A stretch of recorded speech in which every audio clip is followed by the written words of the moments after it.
Let's warmly welcome the rector of Ratulangi University and respected leaders.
International Conference on Natural Sciences, Mathematics, Applications, Research, and Technology, ICOMSMART 2023.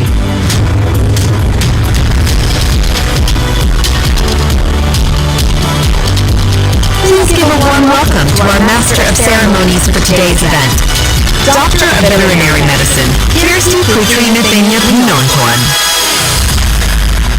Good morning, ladies and gentlemen. I am Kirsty Putri, your Master of Ceremony of today's event. We will start the opening of the 4th International Conference on Natural Science, Mathematics, Applications, Research, and Technology. This is ICOMSMART 2023.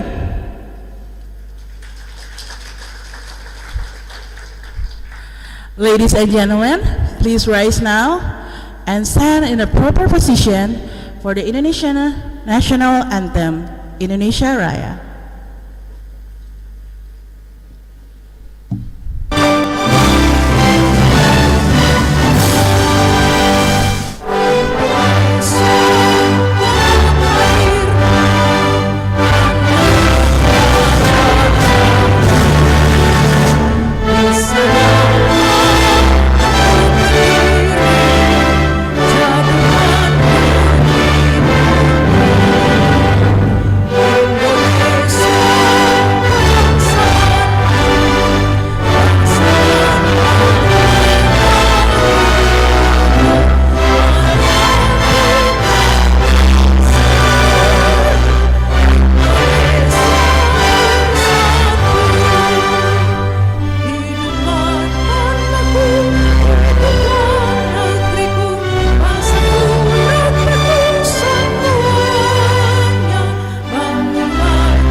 May this event be blessed and protected by Almighty God. Please sit down.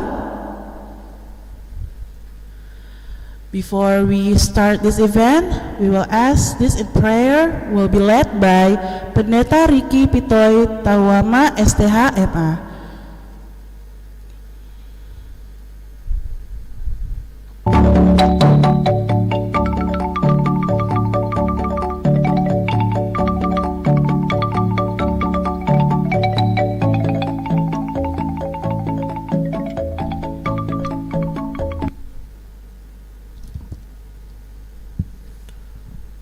Let's pray.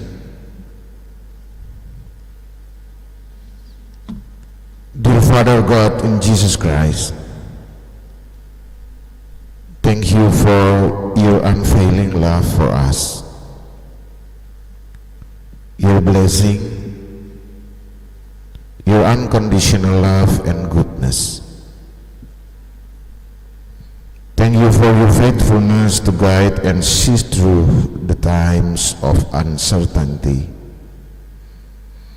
for lifting up and setting on high.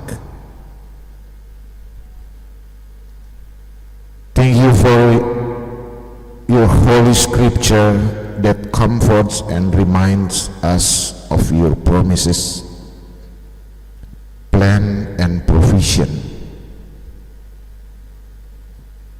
Our Father in heaven,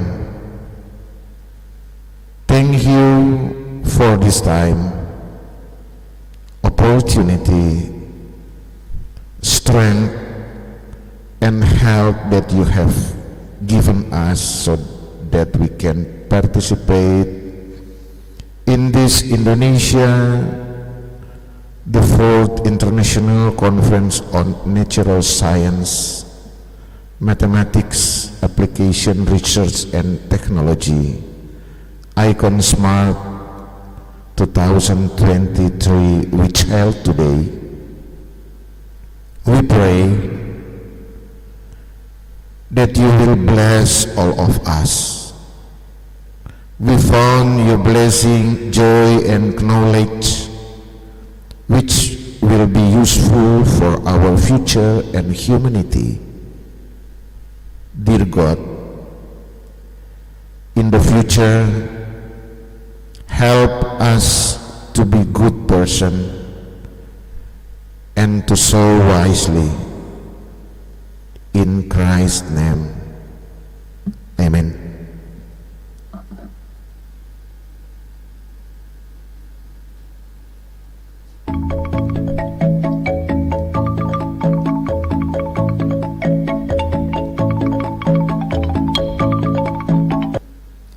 Thank you.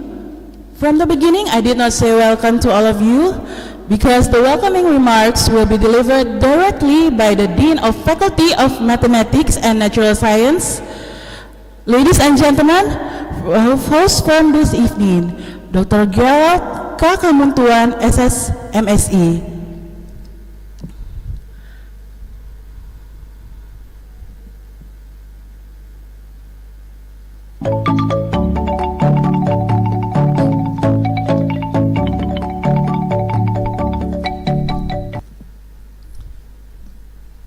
Good morning, ladies and gentlemen. Excellency, Professor Dr. Insinyur Octavian Berti Alexander Sompi, Master Engineering, Rector Universitas Ratulangi Manado, representative by Professor Dr. Insinyur Grefo Gerung, Master of Science, as a Vice Rector Academic Affairs,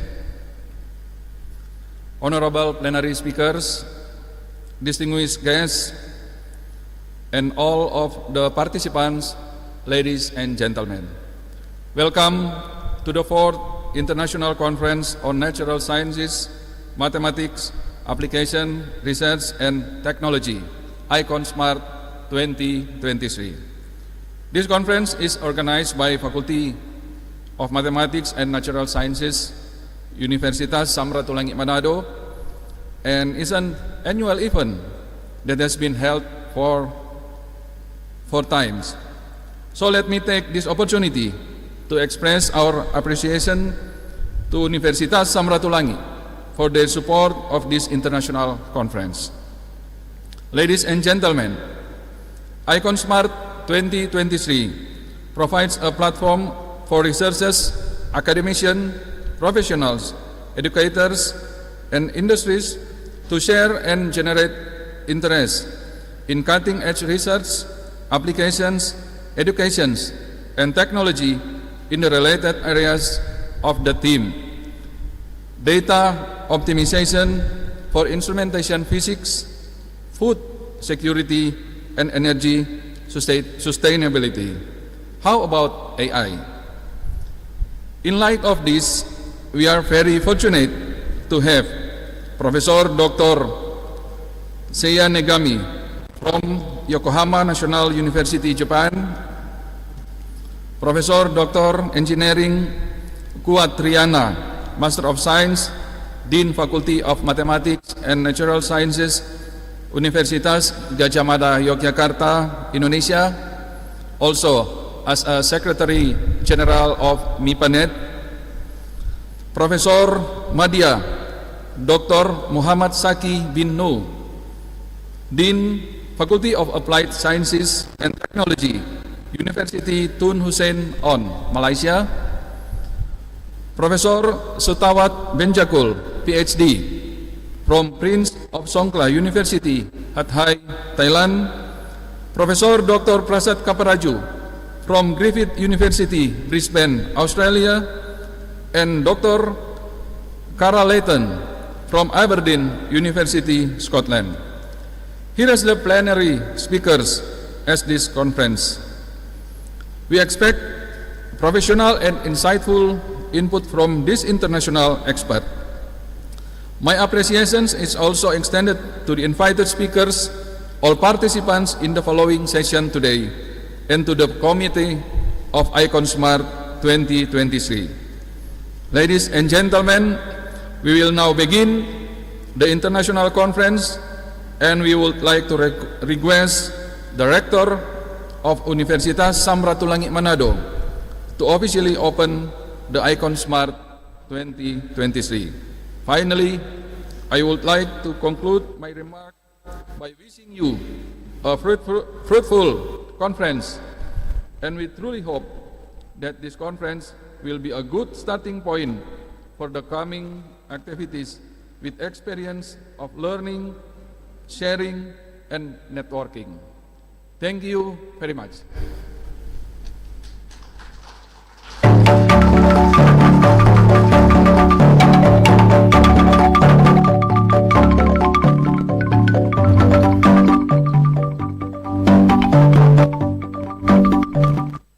Thank you, Mr. Dean.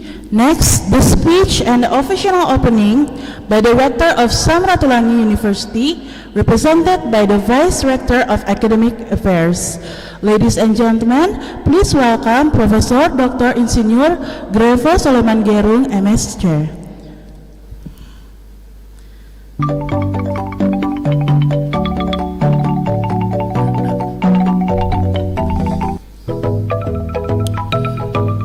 Good morning, salam sejahtera bagi kita semua. Assalamualaikum warahmatullahi wabarakatuh. Ladies and gentlemen, especially Pak Pendeta Riki Tapuama, thanks for your prayer this morning. We have a blessed during this conference by your prayer. I'm sorry because the rector of the Ratulangi University, his schedule already for today, but he has an important meeting with the governor of North Sulawesi this morning. Last year, Icon Smart, this conference was held in Bali. Third conference. First conference in Manado, I think, Prof. Benny, and the second conference also in Manado, but last year in Bali during the pandemic, COVID-19. But science is very strong. Even pandemic, they did it in Bali. This morning, we just start with traditional dance, what we call in this area, Minahasa, Cakalele. Cakalele is traditional dance to show the people that we are strong as the human.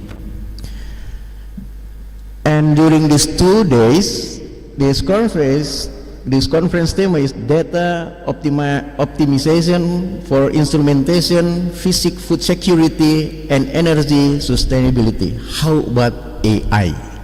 I just arrived from Australia this morning, so it's delayed maybe 15 minutes because traveling. And I went to Australia for some academic business, and I met some professor in the area of law and justice.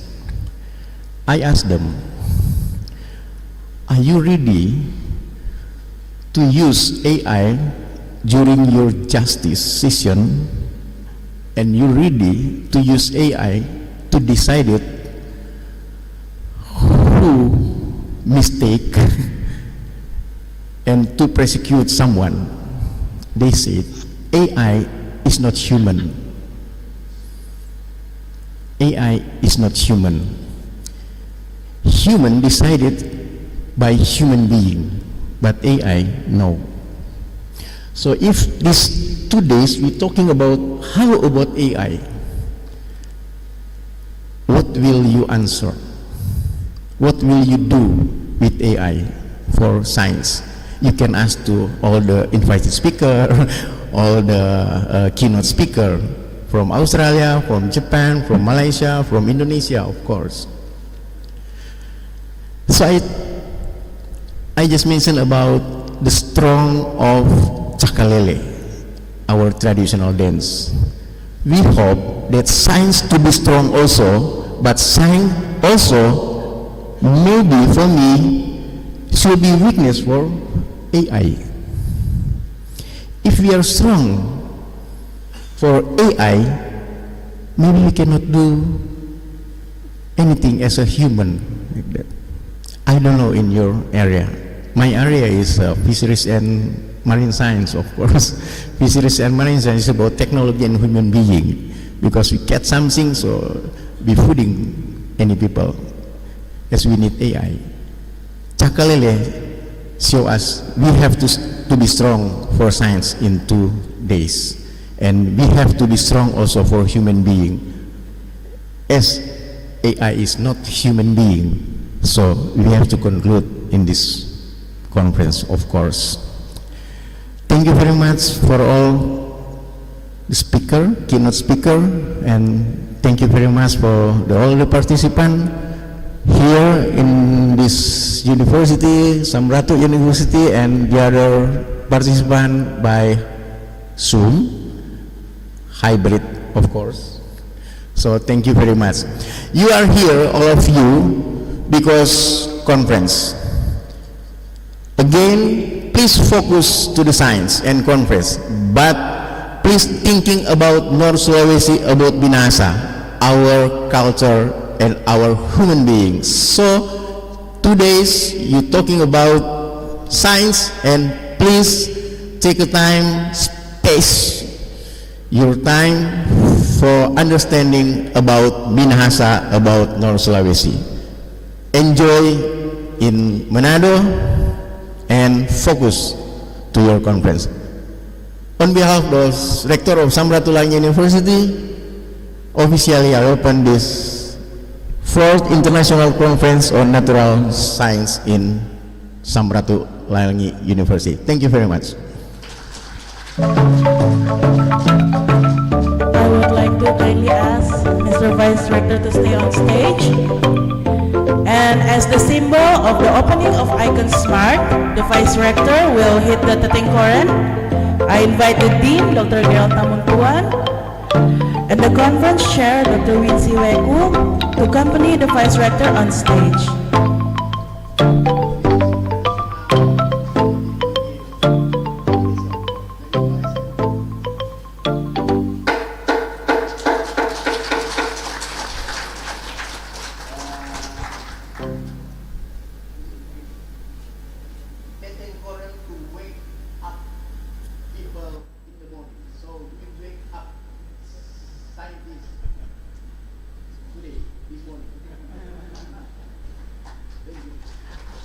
Please stay on the stage for photo session.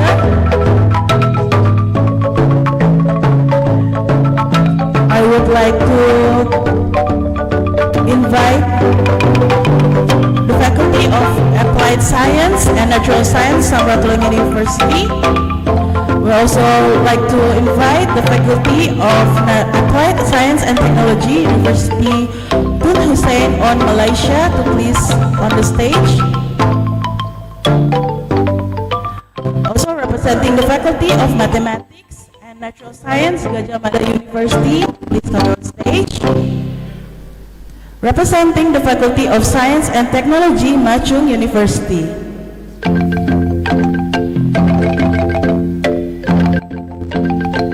Would also like to invite the plenary and workshop speakers to join on the stage. Would also like to invite Pendeta, please come on the stage.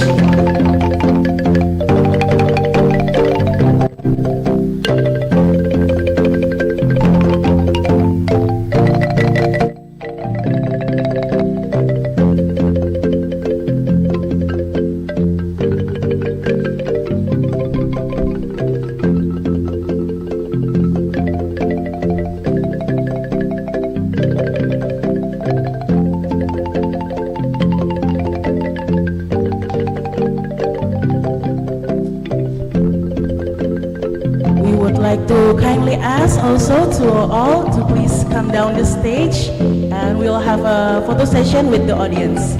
So we will face that way.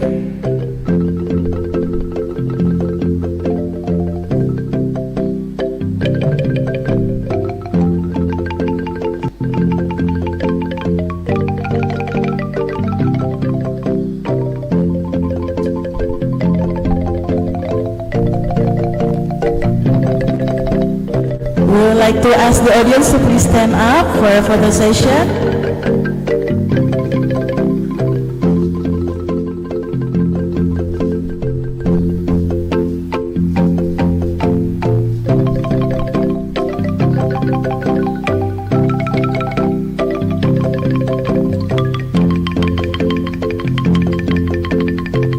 Thank you. You may be seated.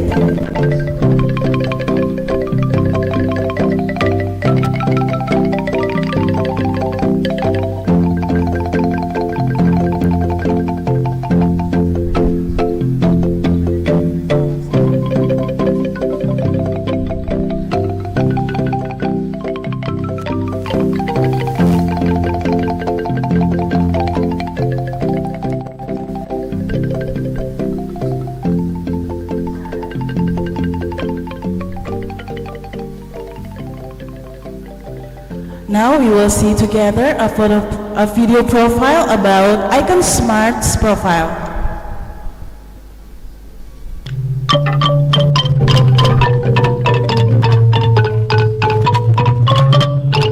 The conference started in 2020 during the COVID-19 pandemic. The pandemic switched the forms of education, research, and industries. So the conference stressed in finding out better modeling in bioinformatics in education, research, and industries. It was done online with about 350 participants from 80 universities and other institutions, with 5 plenary speakers from Australia, Japan, Thailand, Malaysia, and 4 deans of co-host Indonesian universities as invited speakers.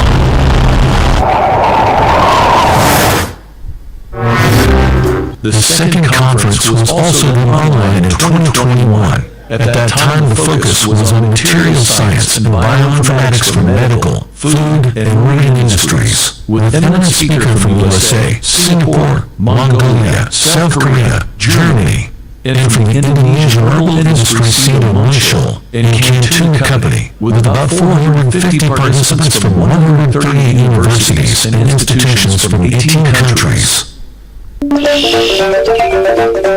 year, we took the courage to hold the third conference hybrid and offline at the Discovery Resort in Kuta Bali. I am Kirsty Putri.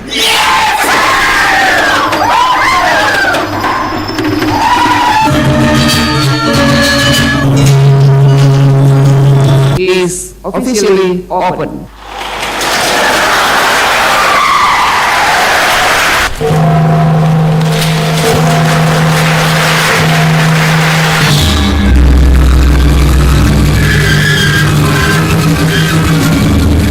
With 5 eminent speakers from Australia, Malaysia, Thailand, Japan, and Indonesia.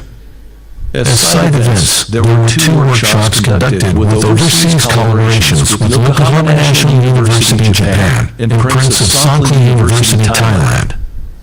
The scientific meeting was attended by 48 deans from Indonesia, Malaysia, and Thailand, about 720 general participants, and 850 student participants from 137 universities and institutions from 17 countries.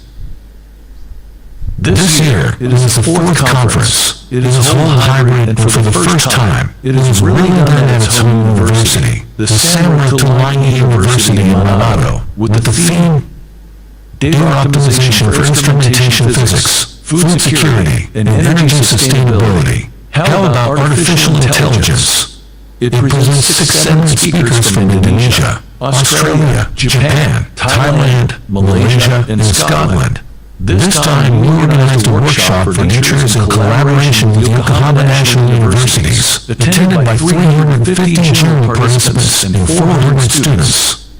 Ladies and gentlemen, the Dean, In the Faculty of Mathematics and Natural Sciences, Ratulangi University in Manado proudly presents the 4th International Conference of Natural Sciences, Mathematics, Applications, Research, and Technology, or Conference 2023.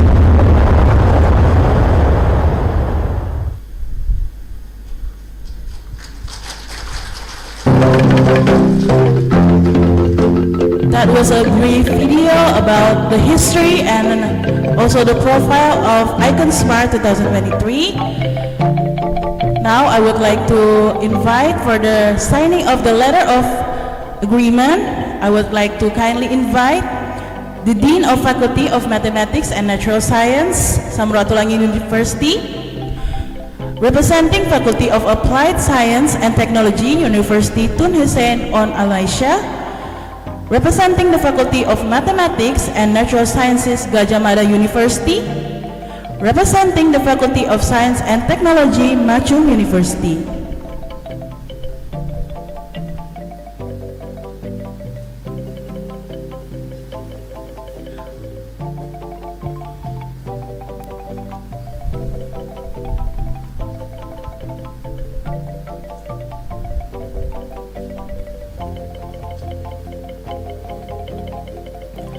We will now witness the signing of letter of agreement between Dean Dr. Gerald Hatamuntuan, representing the Faculty of Mathematics and Natural Science, Ratulangi University, and the Dean Associate Professor Dr. Muhammad Zaki bin Noh, representing Faculty of Applied Science and Technology, University Tun Hussein on Malaysia.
Please remain in your position. We'll take a photo holding the letter of agreement between Ratulangi University and University Tun Hussein on Malaysia.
Please remain in your position. We will take a photo for holding the letter of agreement between Ratulangi University and University Tun Hussein on Malaysia.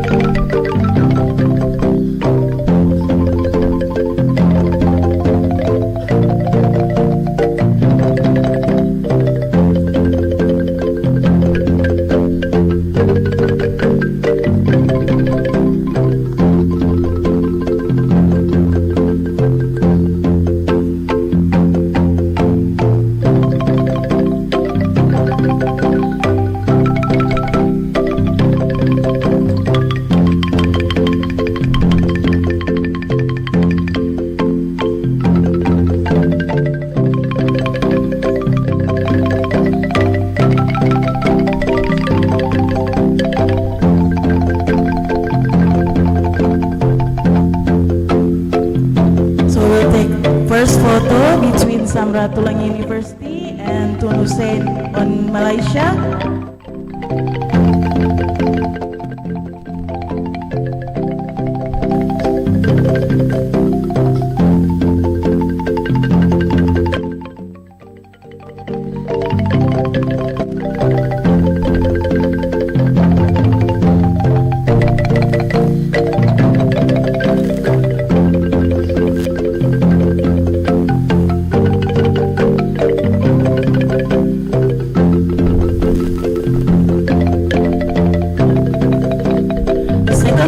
Between Ratulangi University and Gajah Mada University.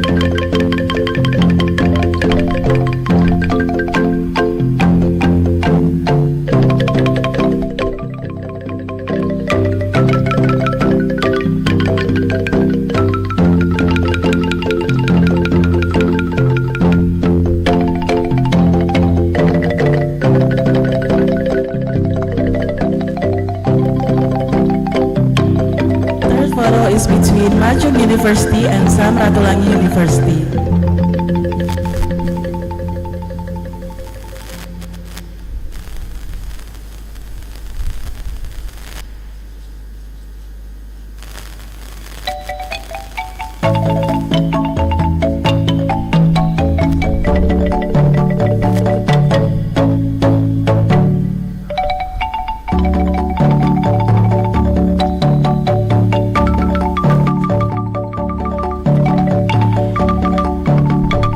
This will be continued with the exchange of souvenirs.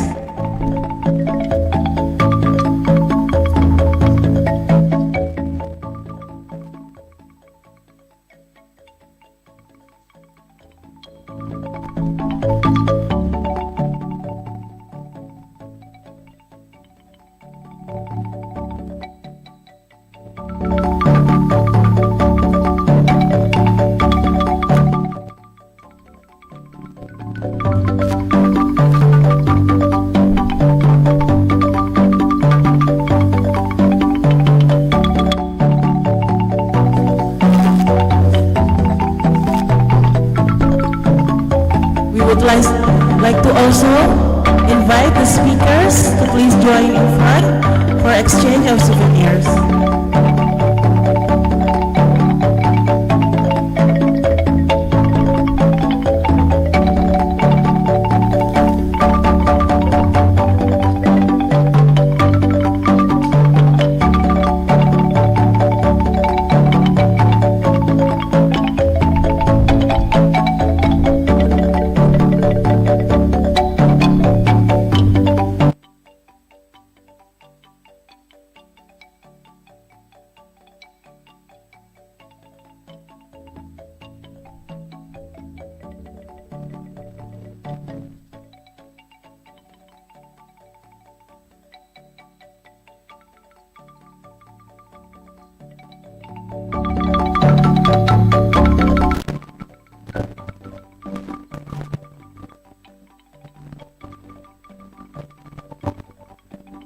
Thank you.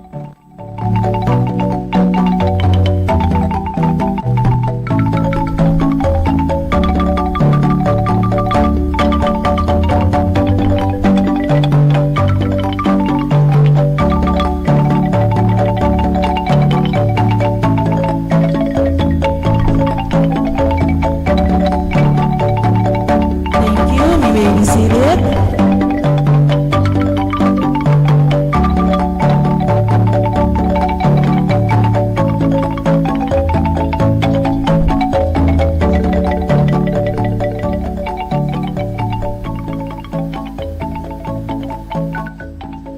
Ladies and gentlemen, please enjoy the next performance by the Art and Culture team from Faculty Mathematics and Natural Science. Please put your hands together for the Lanza dance.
Thank you. Ladies and gentlemen, we will now conclude the opening ceremony with a thank you note from the chairman. I would like to invite Dr. Wincy Chia Deweku, SSE and JS.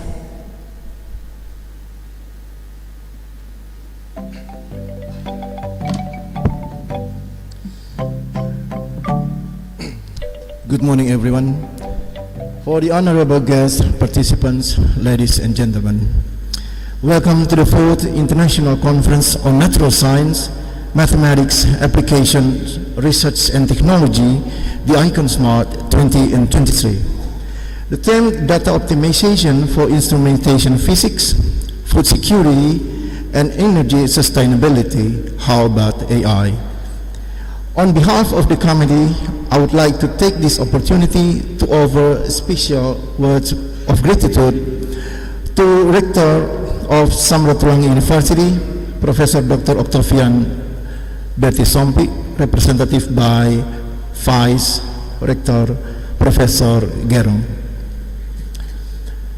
and also the Dean of Faculty of Mathematics and Natural Science, Dr. Gerard Tamuntuan. We are truly grateful for your support, valuable contribution, and attendance. We would like to extend our sincere gratitude to our speakers, Professor Seiya Nigami from Japan, Professor Kuat from Gajah Mada University, Professor Madya Dr. Muhammad Saki Binu from Malaysia, Professor Sutawat Binjakul from Thailand, Professor Prasad Kaparaju from Australia, and Carl Layton from Scotland.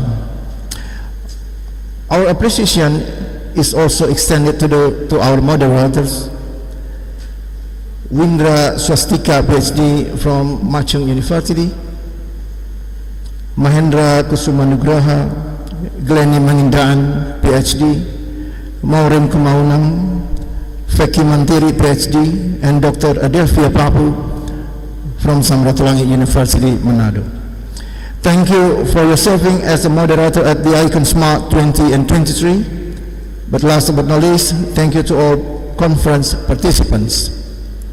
And we apologize for not being able to accommodate the requests of all participants who want to join the Icon Smart 20 and 23.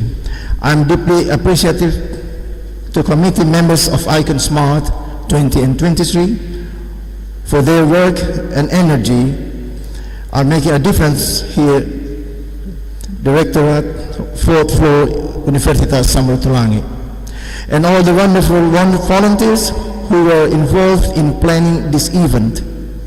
We could not have done these events without you. Finally, I would like to conclude my remarks by wishing you a fruitful conference. Thank you very much.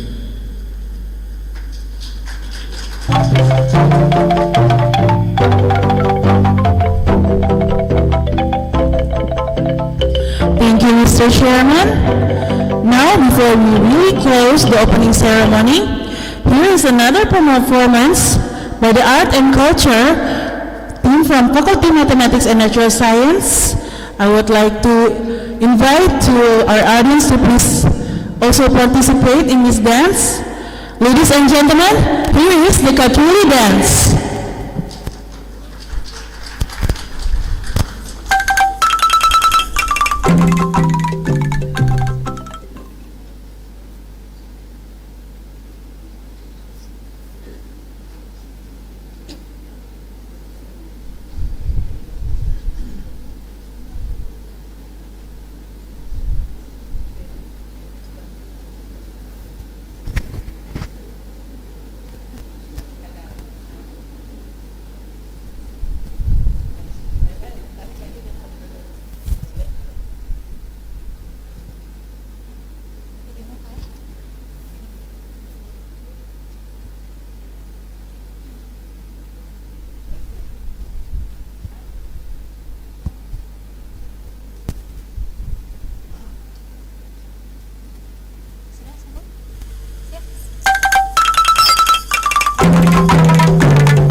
Ladies and gentlemen, this concludes the opening ceremony of today's event.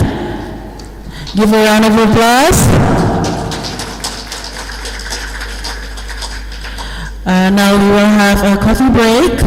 Please remain inside and we will start the plenary session in 15 minutes.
In a world that evolves faster than we can imagine, the need to adapt and stay has become crucial than ever.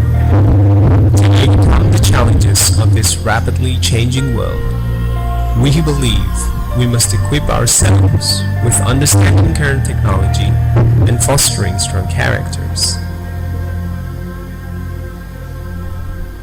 Welcome to Machung University, an institution that believes in shaping not only the minds of tomorrow, but also the hearts that will lead the way. At Manado University, we go beyond traditional education. Our mission is for the challenges of the modern world through innovative programs and a commitment to character building. Knowledge is a living entity, ever-changing and evolving. At Manado University, our curriculum is continually updated to stay aligned with the latest developments in each field. We ensure our students are at the forefront of cutting-edge technology and emerging trends. We foster a culture of creativity and innovation, encouraging our students to think beyond boundaries. Manado University is a canvas for their ideas to take flight, empowering them to leave a lasting impact on the world. Education at Manado University goes beyond academics.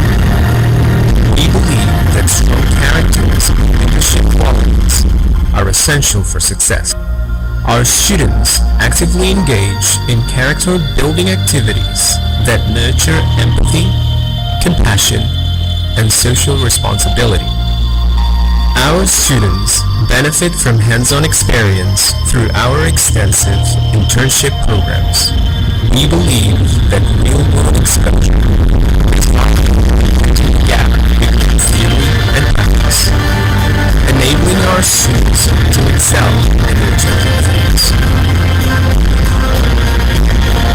At Ratulangi University, we are committed to designing the future.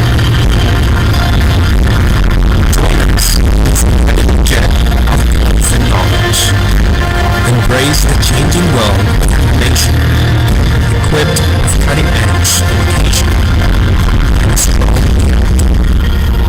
Ratulangi University, where innovation meets tradition. And that's where the future takes shape.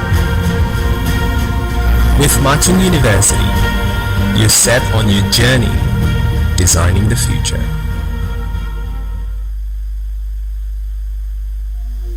In a world that evolves faster than we can imagine, the need to adapt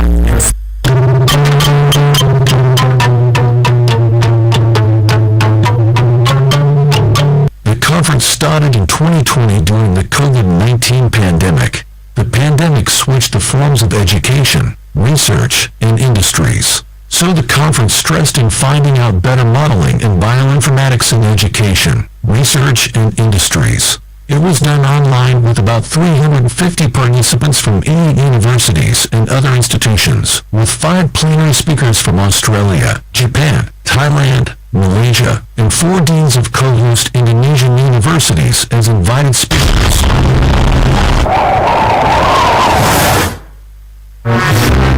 The second conference was also done online in 2021. At that time, the focus was on material science and bioinformatics for medical, food, and marine industries, with eminent speakers from USA, Singapore, Mongolia, South Korea, Germany, and from the Indonesian herbal industry scene in Muncul and Canton Company, with about 450 participants from 138 universities and institutions from 18 countries. Last year, we took the courage to hold the third conference hybrid and offline at the Discovery Resort in Kuta Bali. I am Kirsty Putri.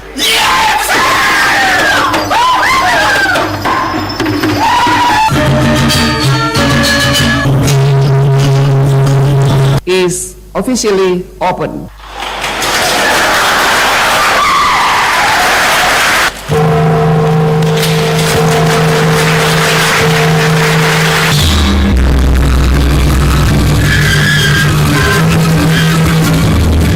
With 5 eminent speakers from Australia, Malaysia, Thailand, Japan, and Indonesia. As side events, there were 2 workshops conducted with overseas collaborations with Yokohama National University, Japan, and Prince of Songkla University, Thailand. The scientific meeting was attended by 48 deans from Indonesia, Malaysia, and Thailand, about 720 general participants, and 850 student participants from 137 universities and institutions from 17 countries. This year, it is the 4th conference. It is held hybrid, and for the first time, it is really done at its home university, the Ratulangi University in Manado, with the theme Data Optimization for Instrumentation Physics, Food Security, and Energy Sustainability. How about artificial intelligence? It presents 6 eminent speakers from Indonesia, Australia, Japan, Thailand, Malaysia, and Scotland. This time, we organized a workshop for teachers in collaboration with Yokohama National Universities, attended by 350 general participants and 400 students. Ladies and gentlemen, the Dean in the Faculty of Mathematics and Natural Sciences, Ratulangi University in Manado, proudly presents the 4th International Conference on Natural Sciences, Mathematics, Applications, Research, and Technology, or ConSmart 2023.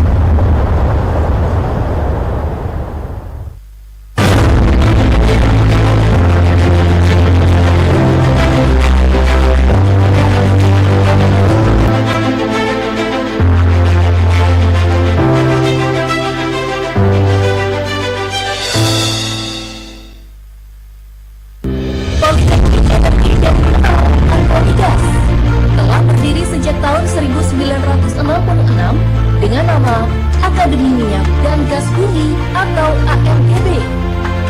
PEM Akamigas merupakan perguruan tinggi di bawah Badan Pengembangan Sumber Daya Manusia, Energi, dan Sumber Daya Mineral, Kementerian Energi dan Sumber Daya Mineral yang bertugas menyelenggarakan pendidikan vokasi, penelitian, dan pengabdian kepada masyarakat di bidang energi dan sumber daya mineral.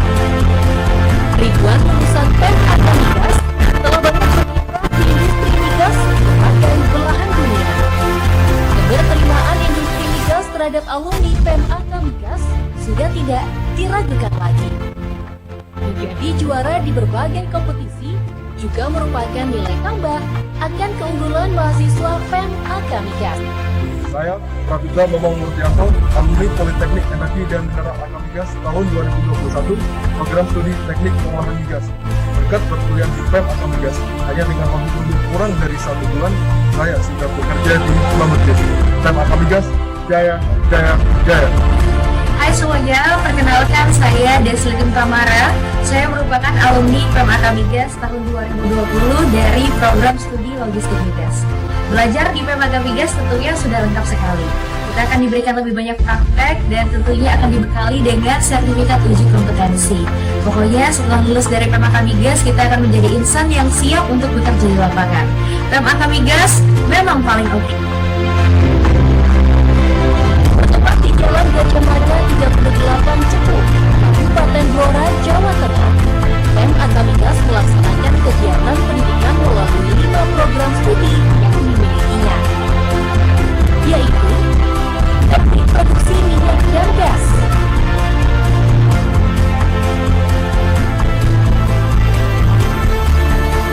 Teknik Pengolahan Minyak dan Gas,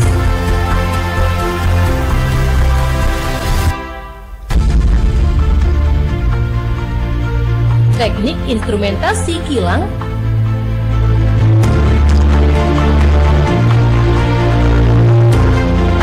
Teknik Mesin Kilang,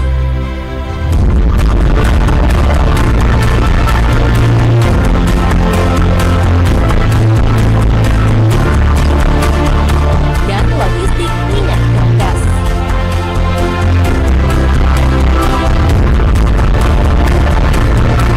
Sebagai jaminan atas kualitas lulusan, mahasiswa PEM Akamigas juga dibekali dengan sertifikasi kompetensi K3 Migas untuk seluruh program studi, sertifikasi kompetensi yang sesuai dengan keilmuan masing-masing program studi, dan sertifikat lolos uji kemampuan berbahasa Inggris atau TOEFL, serta pembentukan karakter atau kesamartaan. PEM Akamigas hingga saat ini menerapkan sistem pendidikan berasrama. Oleh karena itu, PEM Akamigas telah menyediakan sarana laboratorium dan bengkel yang lengkap, kamar kelas yang memadai,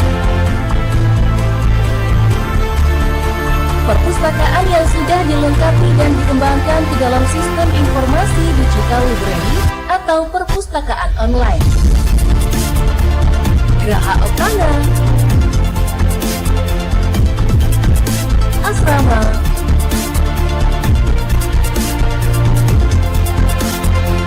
restoran,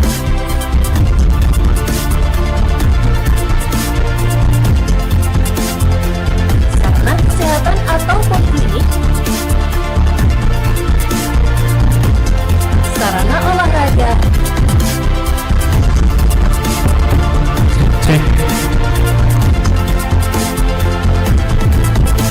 sarana ibadah, dan juga sarana rekreasi.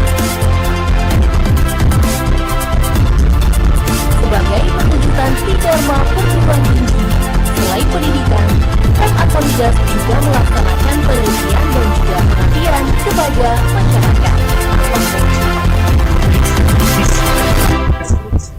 PEM Akamigas, energi untuk negeri. Tes. In a world that evolves faster than we can imagine, the need to adapt and stay ahead has become more crucial than ever. to overcome the challenges of this rapidly changing world. Equip ourselves with understanding current technology. Check.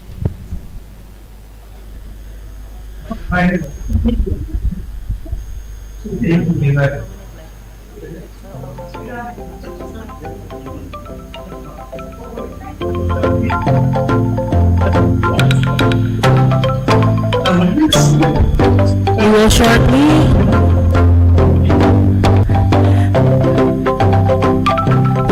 start our plenary session.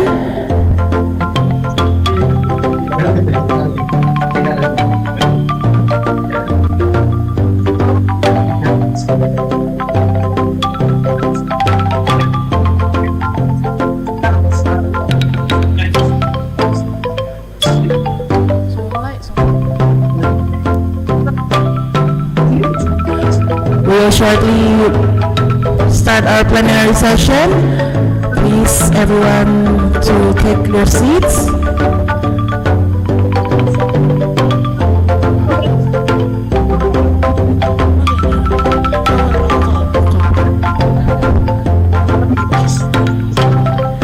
I would like to invite our first moderator, Mr. Windra Swastika, MT, PhD.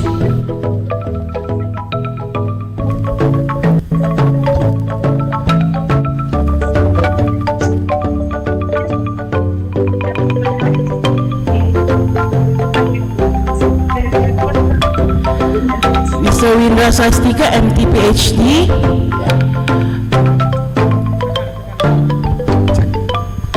Has her Doctor of Philosophy at Artificial Intelligence Department, graduate at School of Engineering, Chiba University, Japan.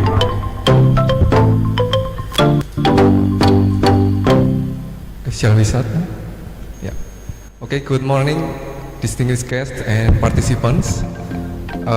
We have participants from Banda Aceh, Kuala to Universitas Cendrawasih, Papua, and we also have participants from overseas, Thailand, Taiwan, South Korea, and also Algeria. Welcome to the first plenary session of the 4th International Conference on Natural Sciences, Mathematics, Application, Research, and Technology. It is indeed a privilege to stand here before you today as the moderator for this plenary session. It is my profound honor to introduce our first keynote speaker, Professor Seiya Nagami.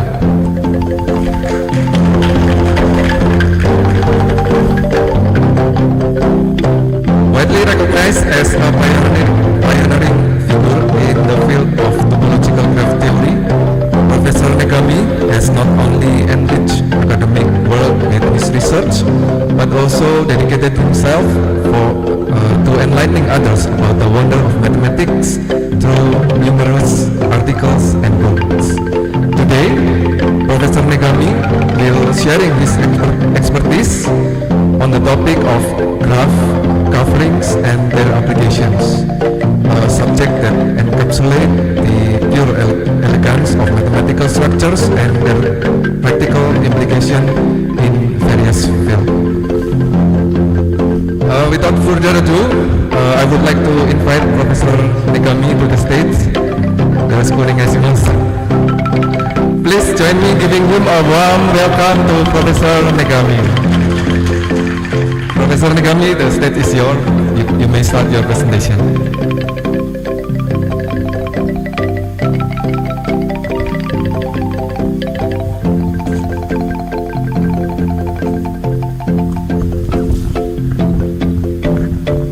Okay, thank you very much. Introduction myself, but I have first of all I have to apologize to you for absent Professor Shikata, Junji Shikata, and the two other persons, and because they, I already retired. I look so young, but I was born in 1957, maybe oldest among them. So I don't want to exhaust my energy. I have some workshop in afternoon, so I have to save my energy control.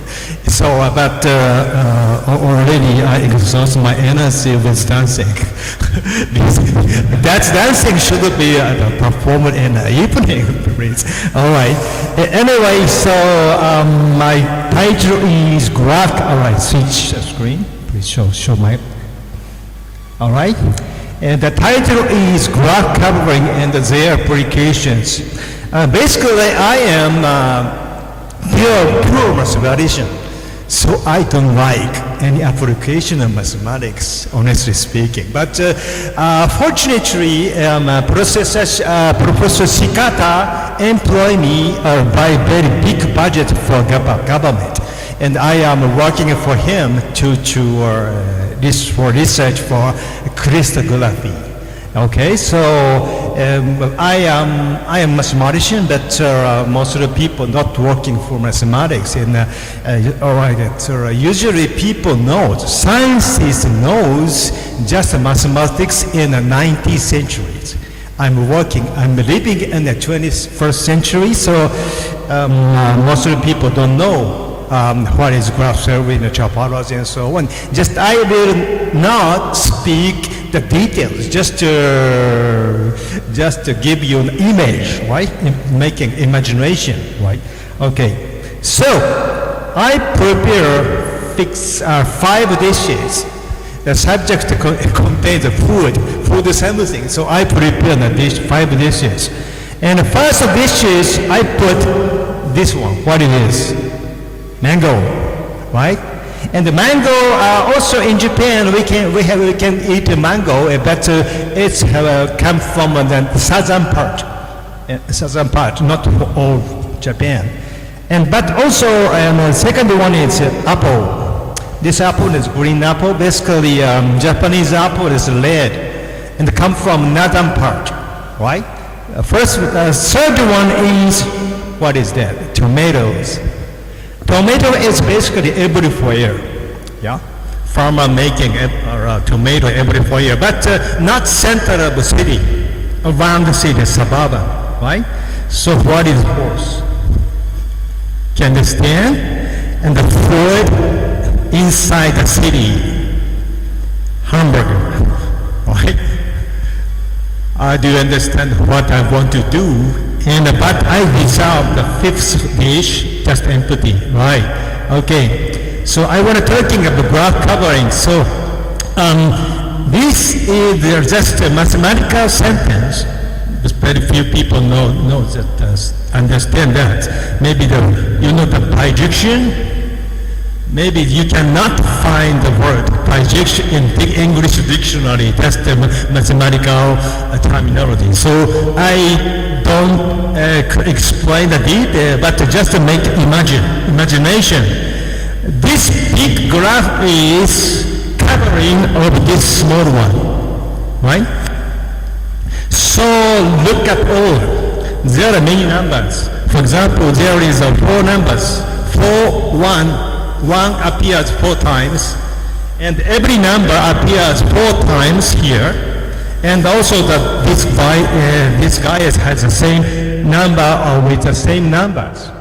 That number indicating the correspondence between the upper from the down. That situation is covering. Very roughly speaking, the graph covering is a method to making a very big network from small one, right? That is the image of covering. So this cover, for example, we can find a triangle. It's a long cycle. Long cycle is have a 1, 5, 3, 1, 5, 3. So that's be a very big cycle covered this covering. So this small triangle 1, 5, 3, 1, 5, 3 with 4 times. That is covering. Also, this is another covering. Okay, so very roughly speaking, there is a method to create a very big network from a very small one, right? So I think I visited here the second time. This is the second time. And the first time I talking about such things, a huge graph, a large graph covers a small graph. So what can we say about a huge graph looking only these small guys? And yeah, I never skip this one. And basically, if very, very big network has a kind of structure of graph covering, so we can making some very, very rapid algorithms to find many things. So because this is a small one, we can easily check all from big small one and lift it up in a big one, so I can find some object we want. Just last time I said, but and honestly speaking, I just say I'm a mathematician, pure mathematician. I got a degree in 1955, and I'm making some new field called topological graph theory. And after I got a degree, I wanted to be new things. I want to begin a new subject. And I got inspiration from God. Yes, and I changed to an institution. I get such statements.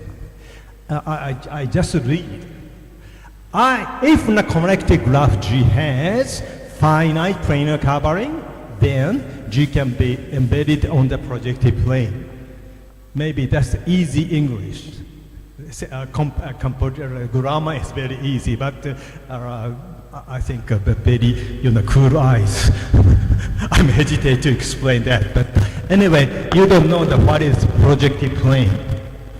Project plane does not exist in this place, this space, this world. It exists in a four-dimensional world. So I am skipping to explain that. So instead of that, I rephrase a sentence like that. Okay? If a connected graph has a finite planar covering, what does it mean? Yeah. This picture is a network we call graph. It has 5 vertices and joined by edges, but we have the crossing here. So it doesn't work as a circuit, electric circuit, because there is one unexpected crossing. So I want to erase this one, but it's impossible. But take covering like that. This has no crossing, right? But the vertices with one number, there are 2 places, right? It's double covering, two-fold covering, right? This is a two-fold covering of this. This sentence is, if I found some very, very network, very big network, a cover this small one, then we can find that small, another covering, just a two-fold one, a very small size. This is my conjecture. So, but I don't want to explain more detail, but after retirement, I have enough time, so I am thinking very, very deeply, and I wrote 3 papers. Well, very much. So how about AI? So that the theme includes the phrase of how about AI, but this is unexpected for me, because I just ask him, how about AI for the theme of this conference? Just I said, how about AI? But you just how about AI itself? Okay. Maybe you understand. Okay. So I input that question. Right. Please teach me how to solve a planar cover conjecture. I want to know. I want to establish the proof of my conjecture. So I asked AI. Then the answer is there. They apologize to me. Just he don't know that my conjecture. It's specialized to the special mathematicians. Okay. So AI cannot answer to my question. So I don't worry. It's my creation. appear in the future. AI creating something, just combining many things just in the past. Knowledge created by AI just belong to the past, before present, right? But our researcher making a new knowledge, it's belong to the future, right? And I said I have enough time, so I wrote many papers. One is another approach to my conjecture, we're focusing something, and already accepted, and a note on the graph covering with political assignment, so there's no meaning for you, but this established a good theory, combining a topology and a graph theory and a group theory and so on. And recently, I could create such things, a composites covering a graph in the crystallography. Crystallography is very important now, but yes, of course, trilogy. Maybe you know the Star Wars. Star Wars are set up with 3 movies. Okay, that thing is called trilogy in English. Okay, so today I want to explain this one. Okay, so this is a small graph, and this is a slightly bigger one. It's covered twofold. In twofold, we can get another one. And also we have the very, very big one. It's a fourfold, and this is a twofold. And that has a very long ladder, cyclic ladder. It's covered this one too. So this covering can be decomposed into 2 things. This situation called composite covering, right? So there is some terminology appears, but you don't need to understand that. Okay, skipping there. I don't want to exhaust my energy. I have to keep it here for the afternoon session, right? Okay. So this is a small guy, given one, and this small covering and the big covering. That's covering also cover this one and that's passing through this one. That situation. But we can understand. I can prove. I never showed the proof, but I can prove this guy does not cover this one. I found such a situation and established such theorems.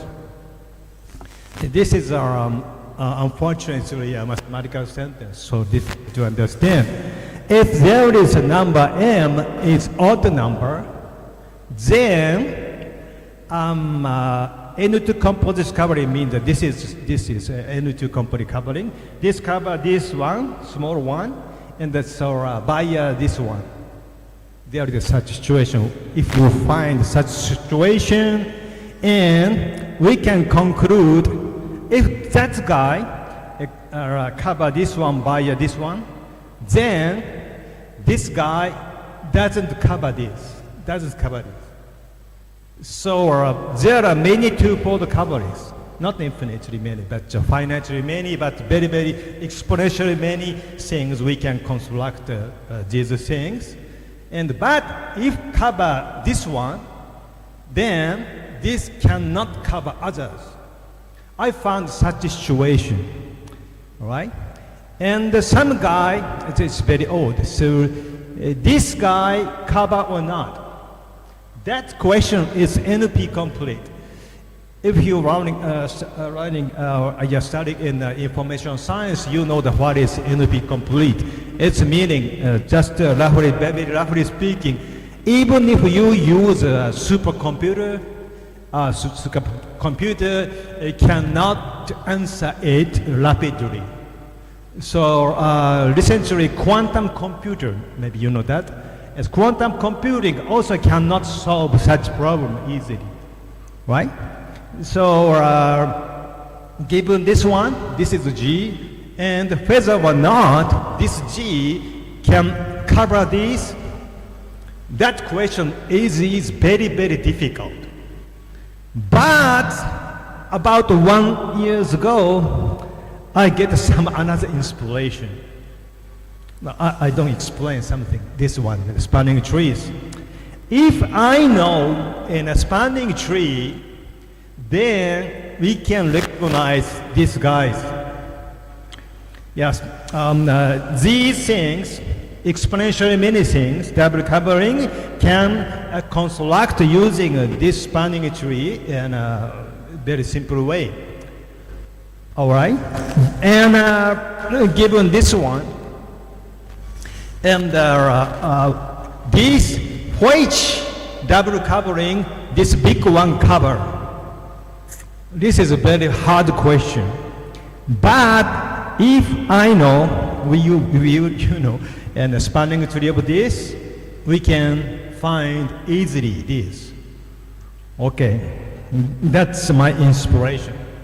One year ago, but just inspiration. I can't explain why, what you are talking about. You said, but I cannot explain that. And I am thinking a long time, about 1 year, and finally I got established some system of crystallography. Okay, so suppose sender one and a message A. Take then, so the sender want to send to me message A, not the B, C, and take and construct the very big things, and send me. He tried to send this one to me. Then I know the spanning tree that will be the key of my system of crystallography. I can find this one. If people don't know a spanning tree itself, they cannot recognize which graphs, which double covers, triple cover. That is the point. This is encoded message, and this is the message itself. I received the big message, and I calculate something, and I found this one. That is our basic idea. Yes, also details is very difficult, but it's basic idea. Yes. All right. So back to the story. This story. All right. So this is the first dish contain mango. The second one contains apple, and the third one contains tomatoes, and the fourth one is hamburger, and this is seeds, maybe sunflower. It's a seeds. I put the three trilogy of my paper. I put the three papers here. It's ... means continuous, something continue after that, right? And I think you can find here something. MATH ... That is abbreviation form of mathematics, right? Yes, I add the three C's to the mathematics already exist, and maybe that's I give the three C's. That three C's will grown up to be in a big tree, and they have the many fruits, and so I give in a way to creating something that belong to in the future. That's my philosophy, or how to say, against AI. I don't be afraid about with the world, the AI working with us. Thank you. That's all. Right? Okay, thank you so much, Professor Negami, for your presentation. Give him applause for the presentation.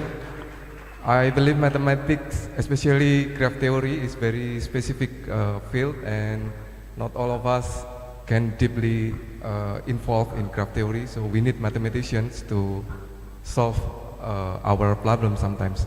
Okay, I invite the participant to ask question about this presentation. Anyone who has question? I wanna take a rest. Anyone? Please ask me after lunch. Okay, if not, I have one question. what are the most challenging aspects when working with irregular graph coverings compared to the regular ones? What are the most challenging aspects? Challenging, you want challenging something? Yeah. For example, unfortunately, Japan has a lot of typhoon. It's come from this area, right? Unfortunately, I just skipped such typhoon. It's if you know topology, then there exists even number of typhoon every time. You know that?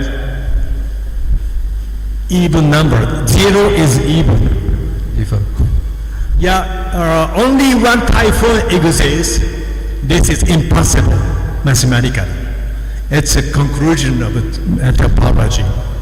And so 2 or 4 or for in the next 6, okay. 3 typhoon doesn't exist together at the same time. These things are conclusion from topology. In my university, have some big center of typhoon science. Some chief, the same guys, I asked about this fact. They say specialists of typhoon science don't know. Just it's a rumor. Everybody knows. They cannot understand why. But mathematicians, in particular topologists, working in a topology, know the fact. That's in it. It's knowledge belong to the 20th century. After then, okay. Yeah. Okay. I make your answer. Yeah. Okay. Okay. Anyone? Any last question, maybe? Okay. One question from the participants.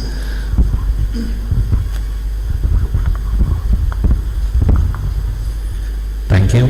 Thanks for your presentation, Prof. Sayanagami. May I ask, are there any practical examples or easy studies where the concept of graph covering have been used to solve significant problem or optimize processes? Yeah. Okay. Any case studies about what you have presented?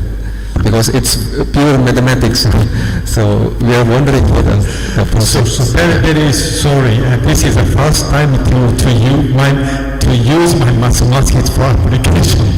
I never know anything else. Sorry. Okay. All right. I guess it's time. Time is up, right? Yeah. So I can conclude that graph theory is one of the field that we can pick up for solving our problems. Not many scientists understand mathematics, so we need mathematician to solve the problem in our daily research. Thank you so much, and I back to the Master of Ceremony. Thank you so much. Thank you very much. Thank you for our first keynote speaker and also our first moderator.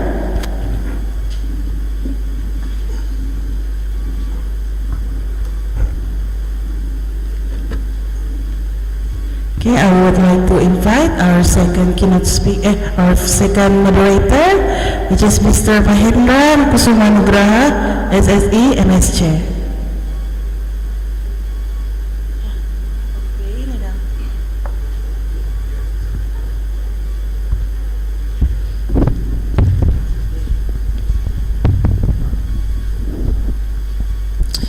Greetings, fellow enthusiasts and distinguished guests, and all of our notable guests.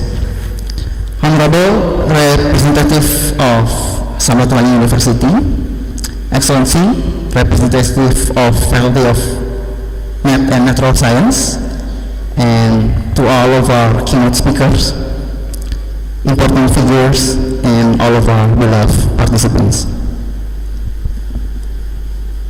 My name is Mahendra Kusumanugraha, and I welcome you all to the 4th International Conference on Natural Science, Mathematics Application, Research, and Technology 2023.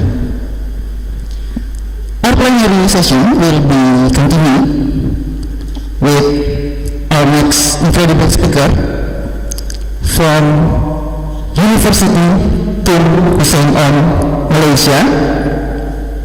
And he, right now, is the Dean of the Faculty of Applied Science and Technology. Please welcome, with respect and big applause, to Associate Professor Dr. Muhammad Zaki Binu.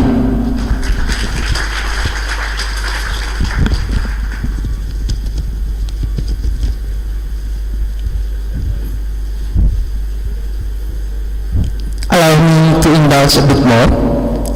We encourage an active participation from all of our participants so we can engage in deeper discussion about the relating topics. Dr. Muhammad Zaki Binu is a principal researcher in Ceramic and Amorphous Group, Faculty of Applied Science and Technology, and he is a renowned expert in environmental sciences. So, without further ado, let's kick off the session with our next incredible speaker, Prof. Muhammad Zaki. The stage is yours, but allow me to remind that the maximum presentation time is about 15 minutes, so please, Doctor, whenever you are ready.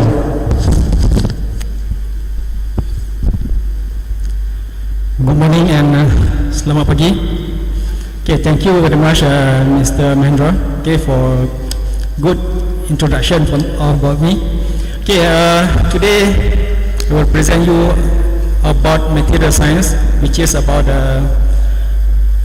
palm oil fuel ash. Okay, this is about the ash waste from palm oil. Okay, can show slide, I think.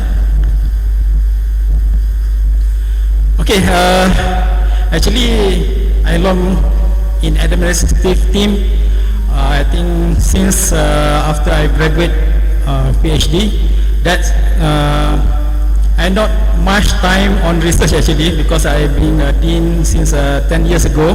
So, but currently I have one master PhD student with that work on with the my research, current research, okay, which is about palm oil fuel ash.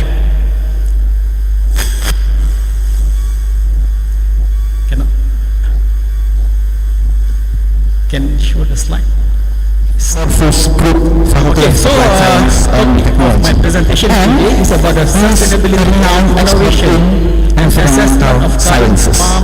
So, without further ado, let's kick off the session with our next incredible speaker, Prof. Muhammad Zaki. The stage is yours, but allow me to remind that the maximum presentation time is about 15 minutes, so please, Doctor, whenever you are about ready. the palm oil, I think everybody knows about the palm oil. Okay, here I show you a little bit history about the palm oil, which is a palm oil tree originated from West Africa.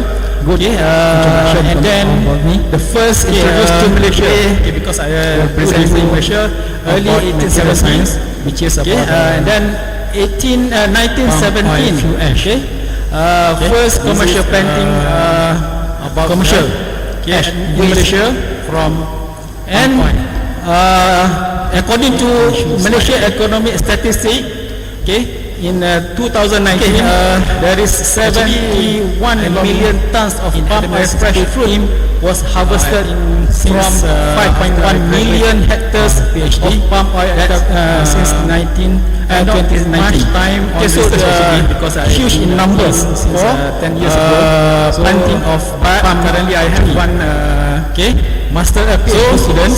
Next slide. That work on with the for the production carbon research.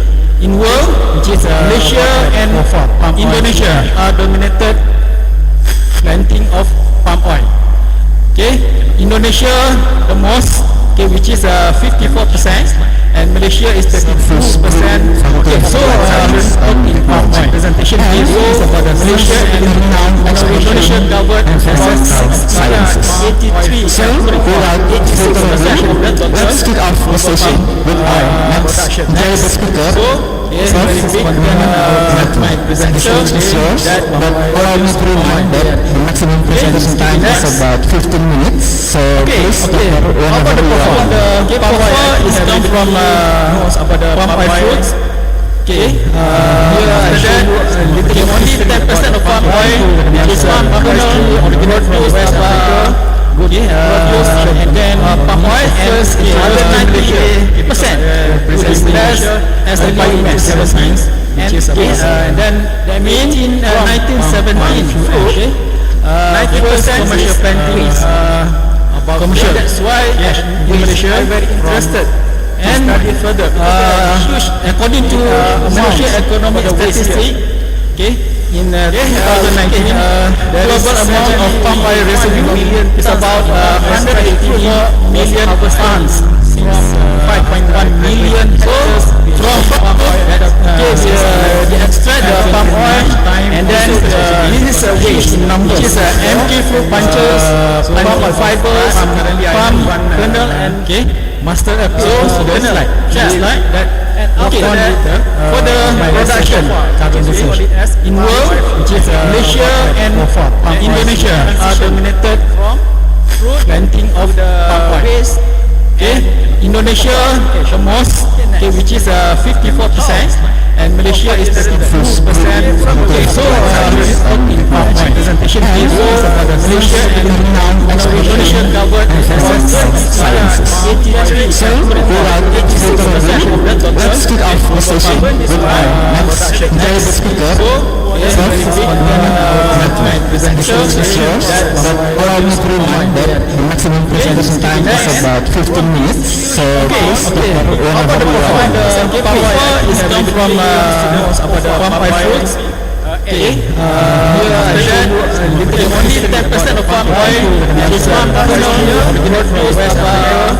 And then palm oil is other 90% is less as the biomass. And then that means in 1917, okay, 90% commercial planting. Okay, commercial. That's why in Malaysia very interested and study further. According to Malaysia Economic Statistics, okay, in 2019, global amount of palm oil residue sums about 184 million fertilizer and million of 5.1 million tons from farmers. They extract the palm oil, and then this is a waste number. This is empty fruit bunches, palm oil fibers, palm kernel, and master apple. So it's like that. Okay, for the production in world, some research Malaysia and Indonesia are dominated, but most of the planting of the profiles is used for Indonesia and most, which is 54% as a fertilizer is 32%. Okay, so my presentation is so Malaysia and Indonesia covered 80%. Let's kick off the session with our next guest speaker. Presentation is yours, but allow me to remind that the maximum presentation time is about 15 minutes. So please, whenever you want.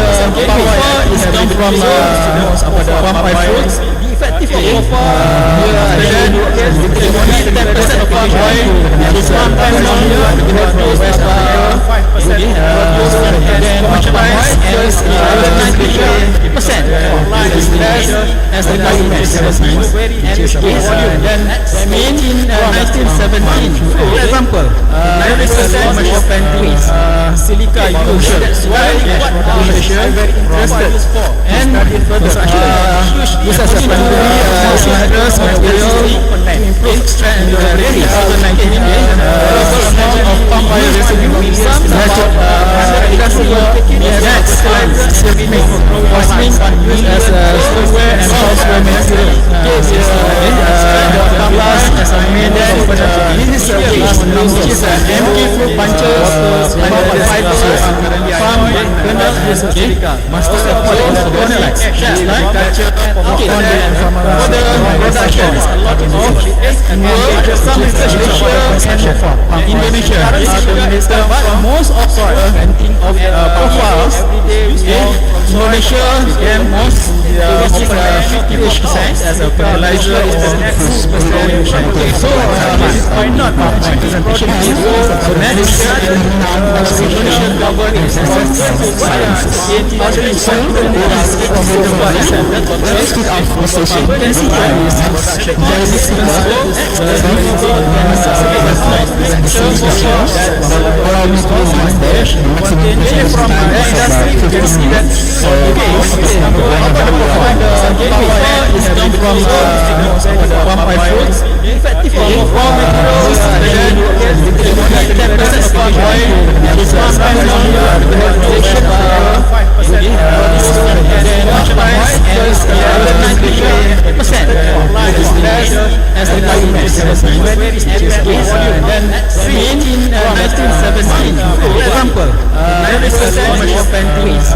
silica used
about the strength.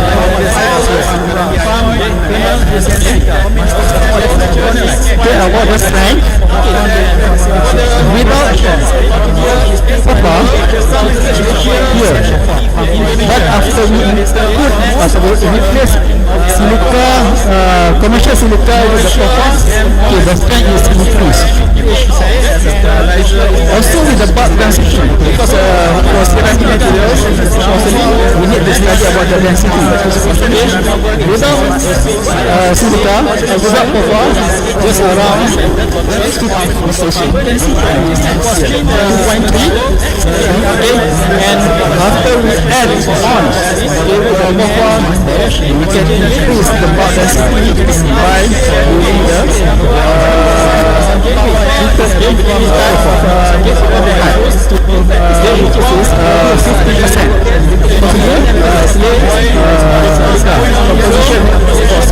Position next 50%. Also with the volume shrinkage and silica for the cost normally we use water. And the most important thing for the ceramic actually silica use water absorption. Without silica, without copper actually, this is very porous. But when we add the copper, better we can reduce the water absorption. It means when you mix as a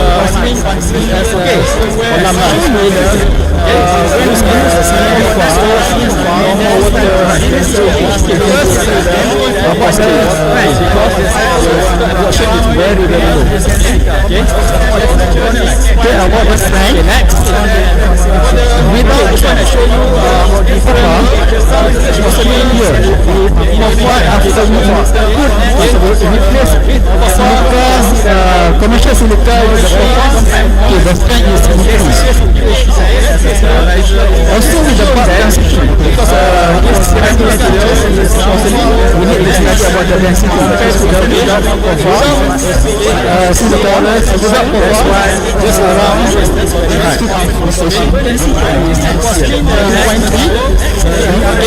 and that's after we add on. So that is we can increase the bulk density by using the copper.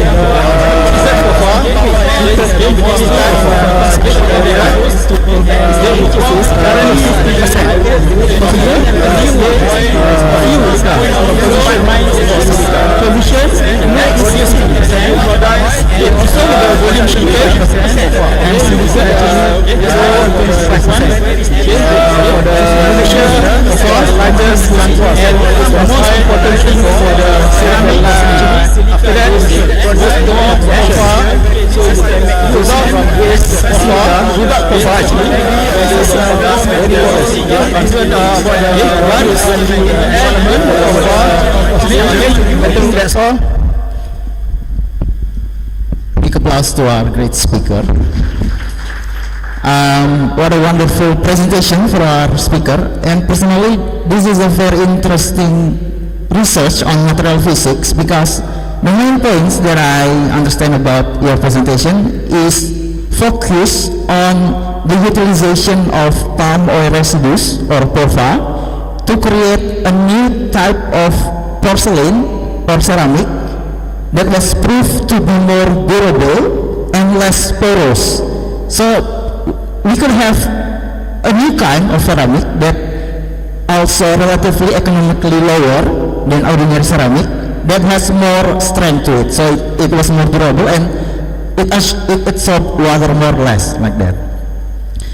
Okay, that's a very interesting topic personally for me, and I think all the participants also feel the same. So I hope anyone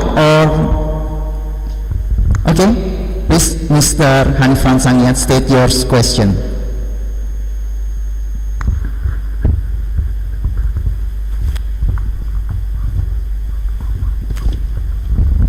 Okay, thank you very much this opportunity. My name is Hani Fransangian from Physics Department, Ratulangi University. According to your presentation, actually you used the raw materials containing about lignocellulose material, right? Lignocellulose. because you use the residue from palm material. So it means that the raw material is lignocellulose.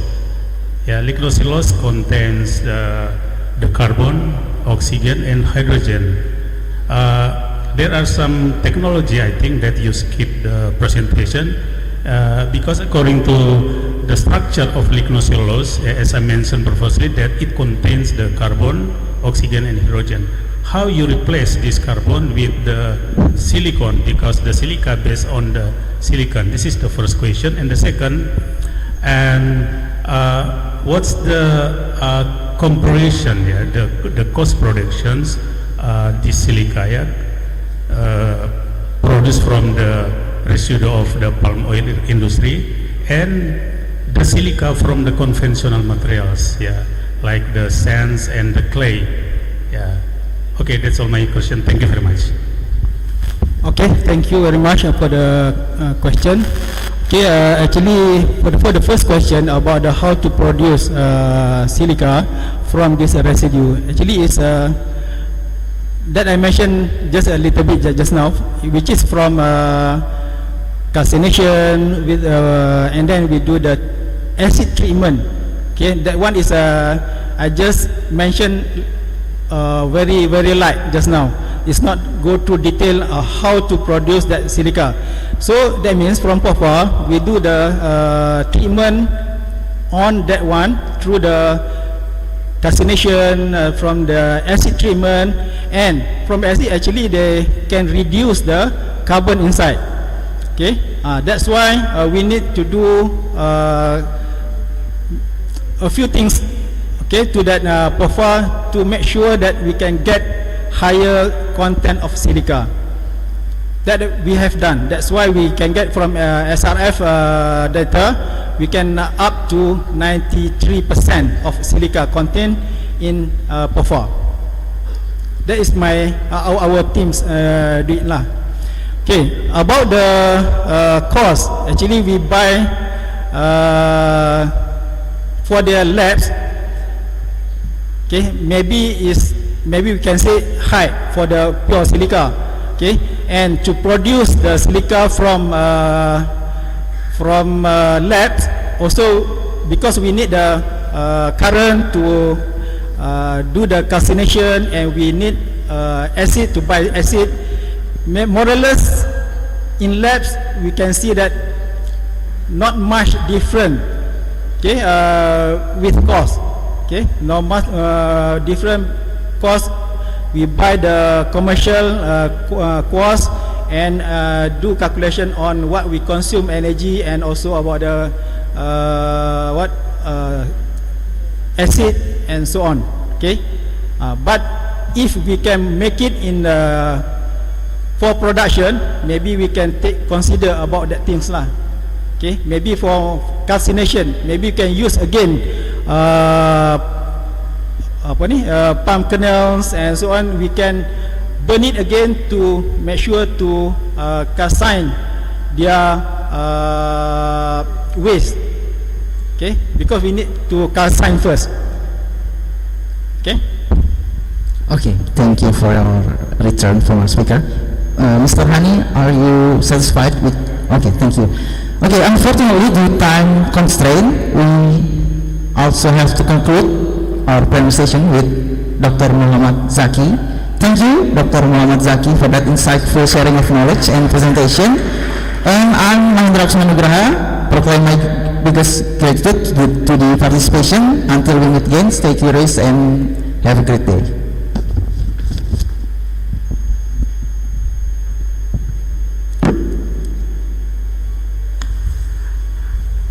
Thank you very much for our second keynote speaker and our moderator.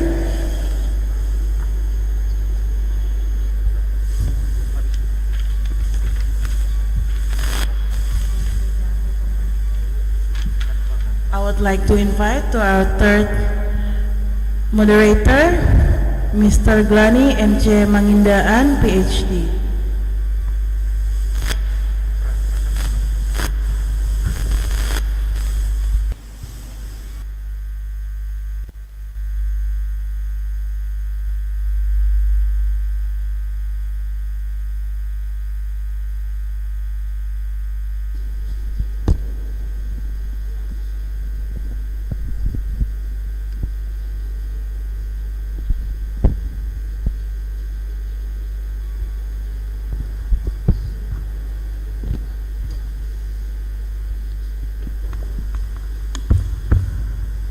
Thank you, Master of Ceremony.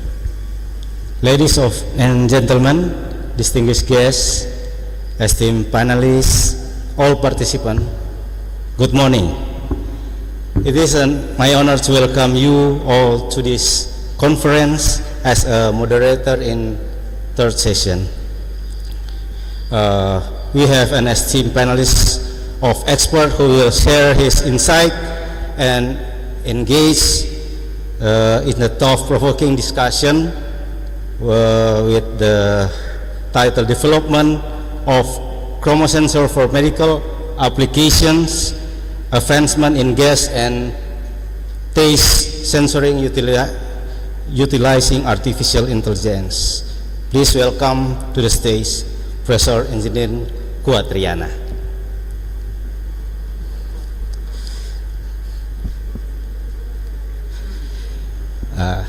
Before his presentation, I will introduce our presenter in this plenary session.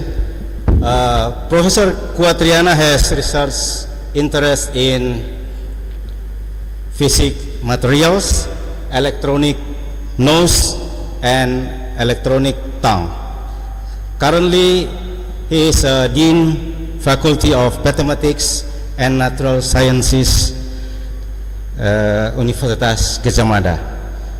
Professor Kuatriana is a member of Department of Physics in this university, and Professor Triana received his doctor degree from Graduate School of Engineering Sciences, Kyushu University, Japan in 2004, and master degree from Graduate School Program Institute Teknologi Bandung, undergraduate in Physics from Faculty of Mathematics and Natural Sciences, Universitas Gajah Mada in 1991. Professor Kuat has published many papers, journal, get patent, and also get grants. So I wish you engaging and enlightening session. Then Prof. Kuatriana, now the stage is yours. Okay, thank you very much, Mr. Chairman. Okay, first of all, I'd like to thanks to the organizing committee, especially Prof. Penny, Prof. Please welcome to the stage and also some colleagues from the Universitas Ratulangi, Manado. It is, this is before this presentation, I will introduce our after we learn from the very difficult field in capturing and also the material of science materials, from Malaysia, then I would like to show you about the currently is Dean Faculty of Mathematics and Natural Sciences. This is a combination between how to develop a chromosensor and then Professor Kuatriana is a member of Department of Physics in this medical university, and Professor Triana received his doctor degree from this is actually, but today I would like to talk about the 2004 and master degree from Graduate School Program Institute Teknologi Bandung, and I'm from Gajah Mada in Yogyakarta. Faculty of Mathematics and Natural Sciences. And this is the outline. I think I will start from the biomarker. Professor Kuat has published many papers, journal, get patent, and also detection, and get also grants. I will continue with the QCM-based custom development characteristics, and then continue with the sensor array combined with thank you very much, artificial intelligence, chairman pass the special for topic detection, and then the work of the especially our similar device, but for the detecting the disease route, and also this is from a big problem in developing up Manado sensor actually.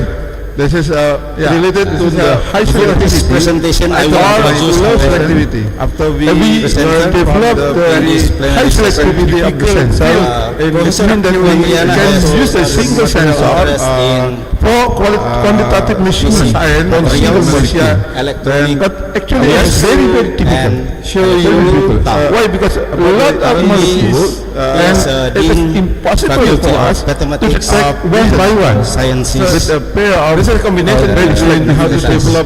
That's why many researchers and then develop medical selectivity of the sensor.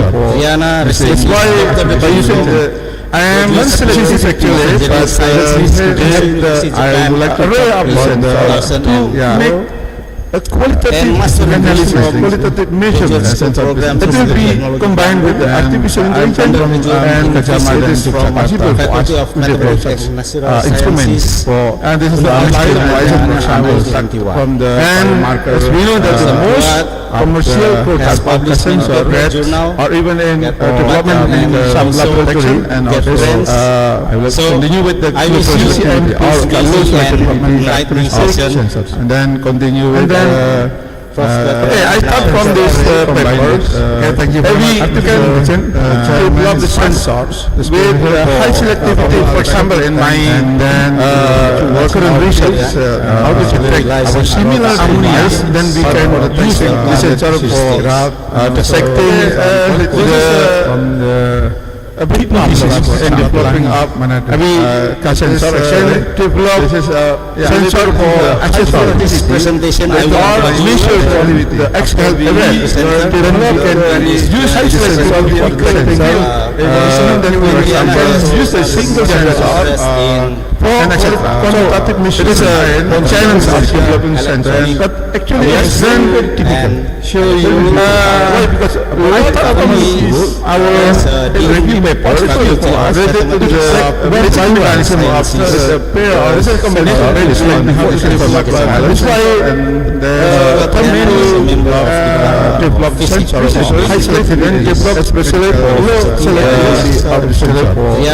That's why by using the this is actually very easy to understand. I would like to about the crystal qualitative analysis that will be something combined with the artificial intelligence and polymer that is a vibrament for high specification and then you can as we know the specific commercial almost the so even in this one is protection and also typical of continue with the QCM and the correlation is and then what of cases I come from this in the service of the sensor and develop the frequency of the wave with high selectivity for example in my and so research this is similar ammonias then we can research the sensor how to develop section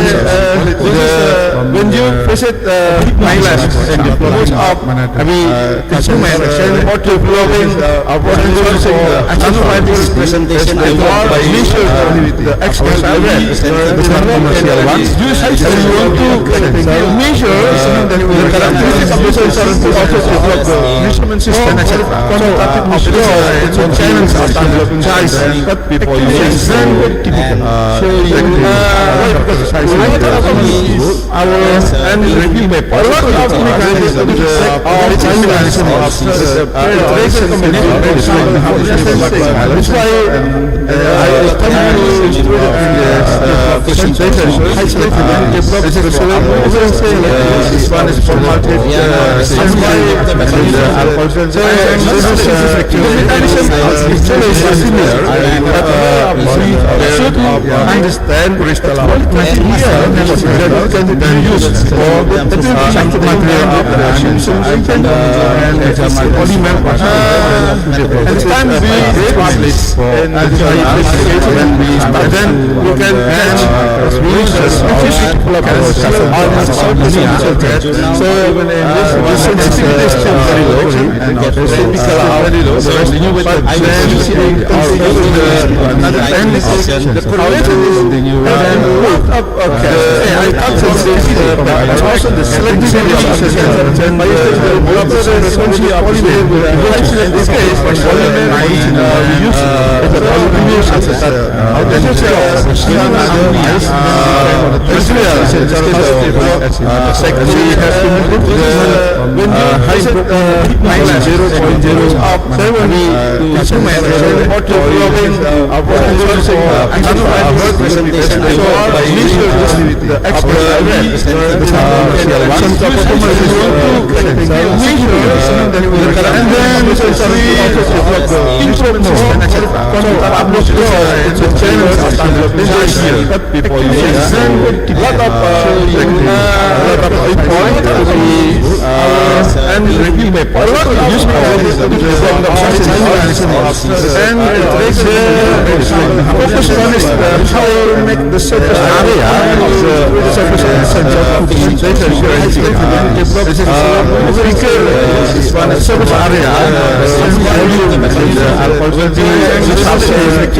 Not only movement of the sensor. So when we use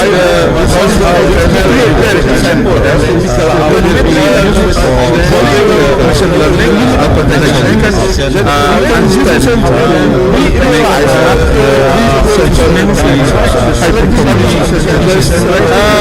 Before using this technique, we can use machine learning. We try not to find out an error. Next time, so by using machine learning, very short time, then one this is another example of our prediction. Materials and cases text. We can use this kind of device not use quantitative detection. Okay, next I want to show you nice light amplifier differentiate time or electronic many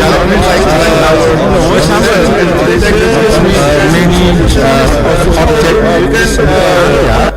Using the sensor tech objects, this is training sensor area. And then during optimizing fundamentals, we realized that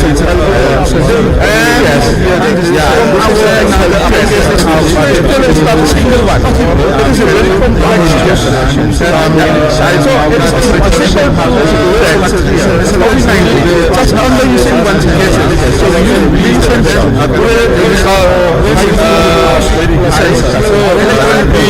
this is an example of our production during the COVID-19. We produced more than 5,000 machines during the COVID-19. We before using this technique, more than 300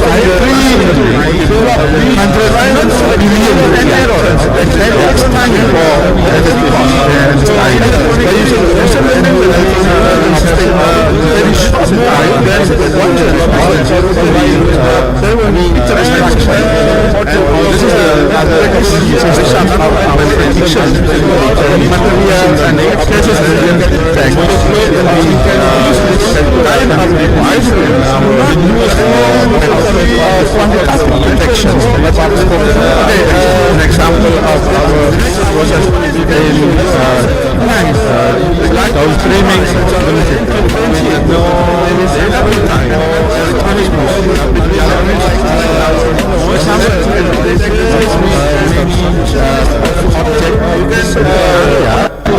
using the same tech and then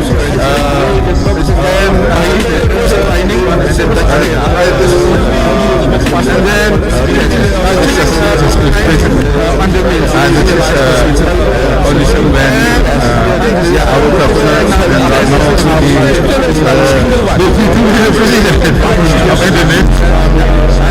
coming to our lab and try to use the machine identify directly almost 100 machines on time. So from this I have money to purchase more and more machines. So it is our experience more than 5,000 machines. And this is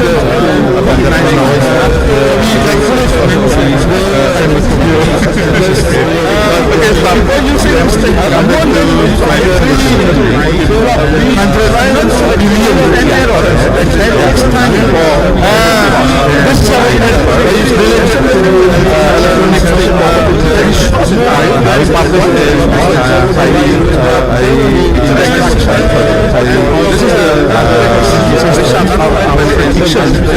Materials and more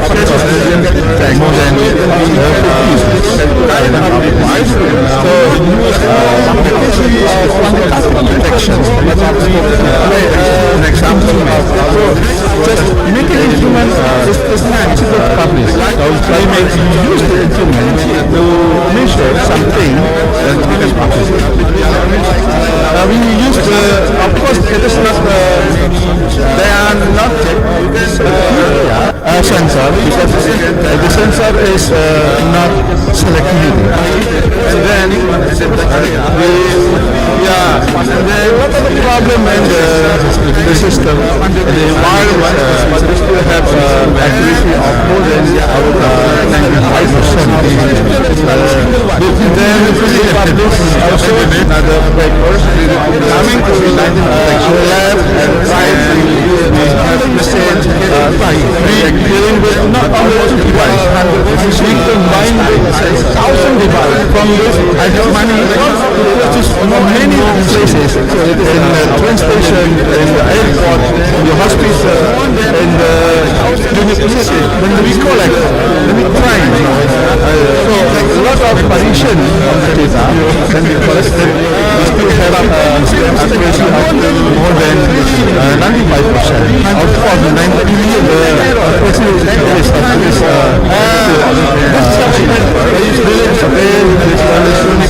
right now we use our COVID-19,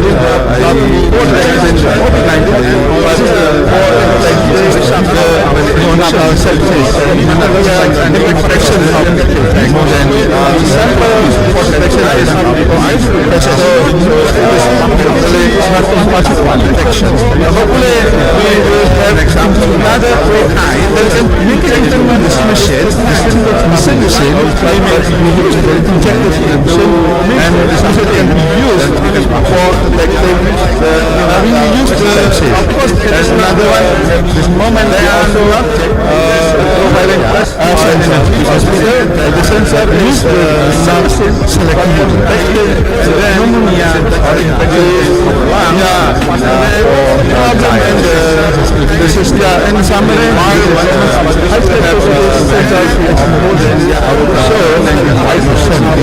The market was less than also the type of sensor is used to measuring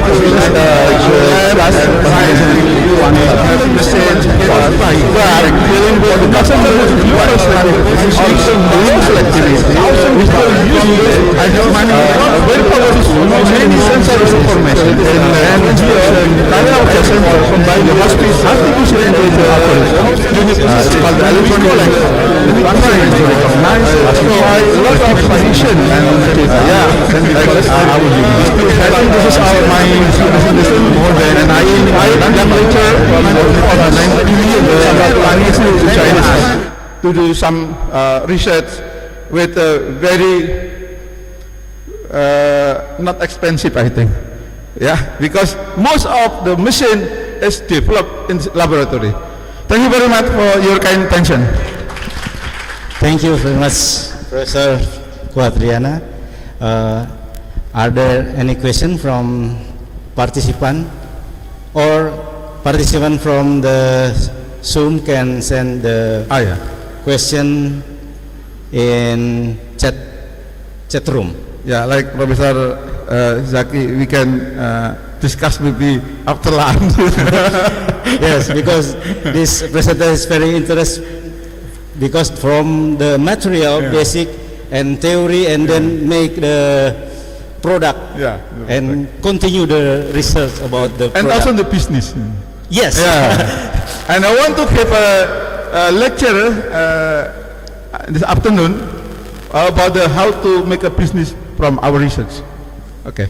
Okay. This I invite the young lecturers and also students to join us. Guest knows, because we have a sensor, but for gas we must change every sensor for detecting the gas. Not like Professor Tiana sensor is smart and using the artificial intelligence. So this research field is very big, I think, for and medicine, also medical and food analysis. Yeah, I think we can join the research with Professor Quadriana. Are there any questions? No? Okay, thank you very much, Professor Quadriana. Thank you to Master of Ceremony.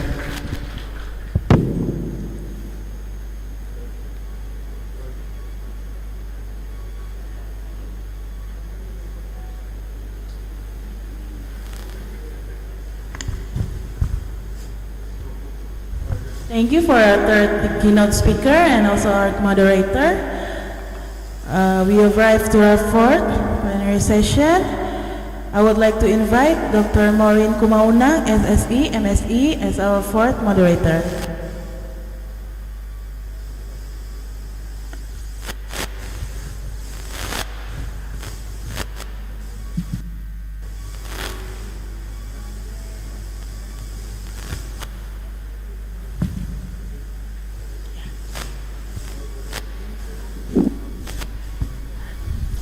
Okay, thank you very much, our beautiful Master of Ceremony, for introducing me. Okay, hello everyone, good day. Okay, I'm Maureen Kumaunang. I'm from Chemistry Department, and today I will be the moderator of our fourth distinguished speaker.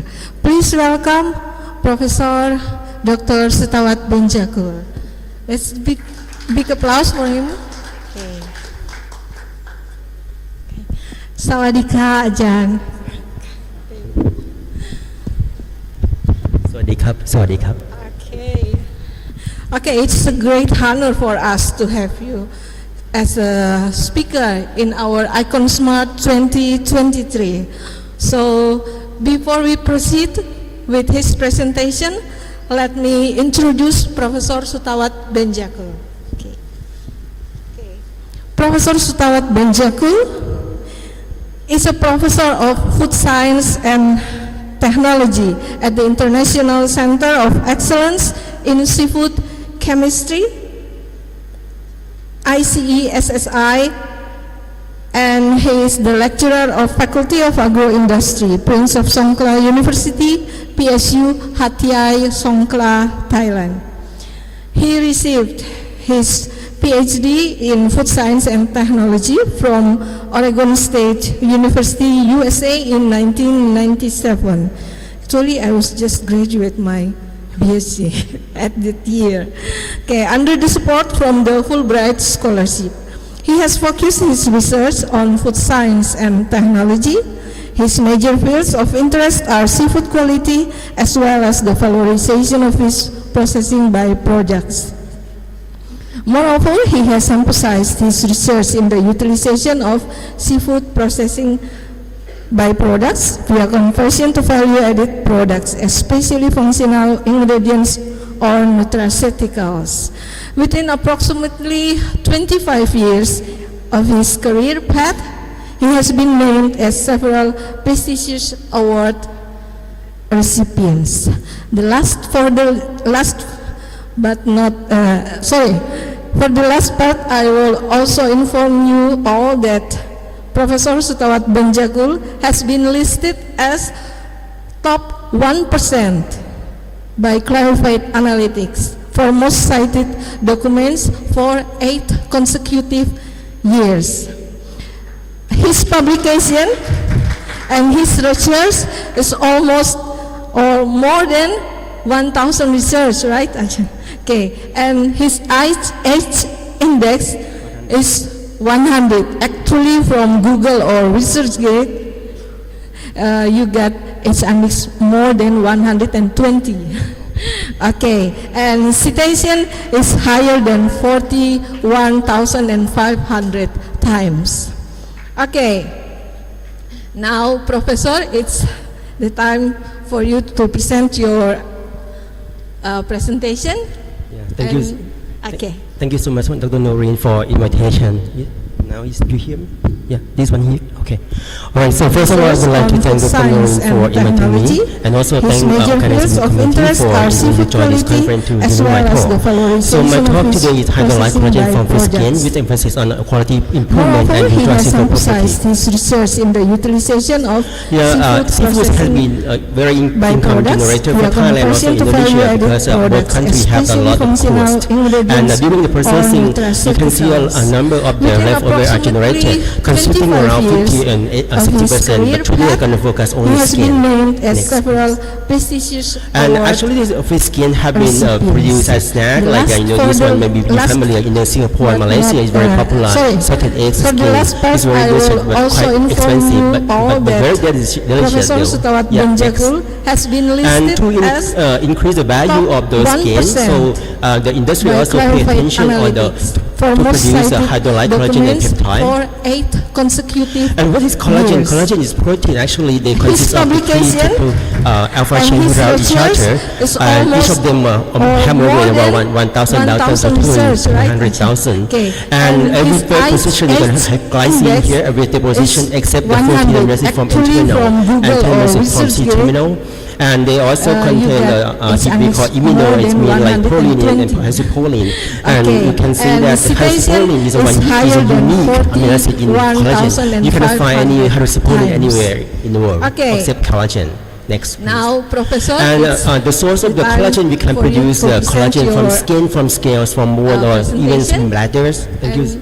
Okay. Thank you so much. So now I'm going to explain a bit more about how to produce collagen. If anyone wants to study on this one, it's so first of all, so we just start from the raw material, and then we have to remove the collagen and protein. Basically, to use my isolation oxide, and then we have to be back and use the skin. That's a very important step because the extracting is related with the quality of the hydrolyte and hydrolyte collagen.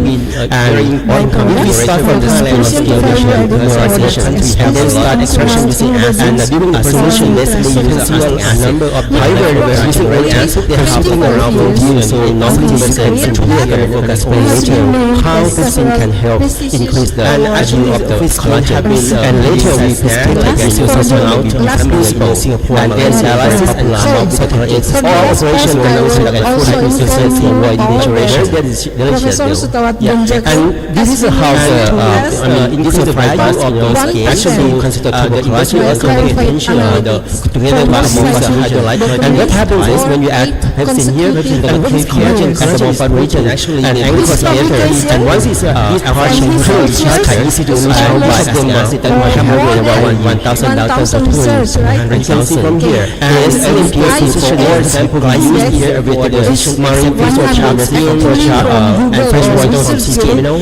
And they also will have the higher because amino acids like proline and hexaproline.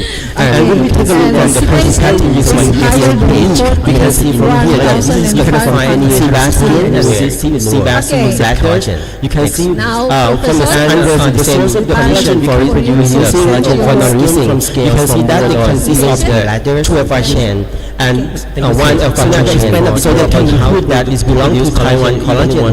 Not only that, there are also so we just start from the raw material drying we can machine. But when we have with the results of my isolation and the self-remove that back and the self-by bonds that utilize the particular factors related with the quality of the and this is very important as I discussed and radiation. We also from the collagen is the stabilization in the activation because and stability evolution then we appears for example we want to identify when the collagen emerges in normative so how this is what I'm calling collagen becomes to happen and later we can social out and in Thailand they have a product all operations that they add for the first and later collagen and you can also that the reason how the collagen has value of the skin so that's why you can see the drink as mentioned if you want to add in the 45 and what happens is when you add the here and what is collagen as a more region actually and once it's partially large molecules by as well so that people situate in hydrolyte collagen here and how to produce hydrolyte collagen actually is captured so we have to start from protein similar to what to produce collagen but what's important that the process actually is skill because I'm going to talk more skin time because we have the because and then the hydrolyte process I mean we select any kind of design or condition used and then another hydrolyte process is the condition for the measures for non-using you can see that so people is better here so I can collagen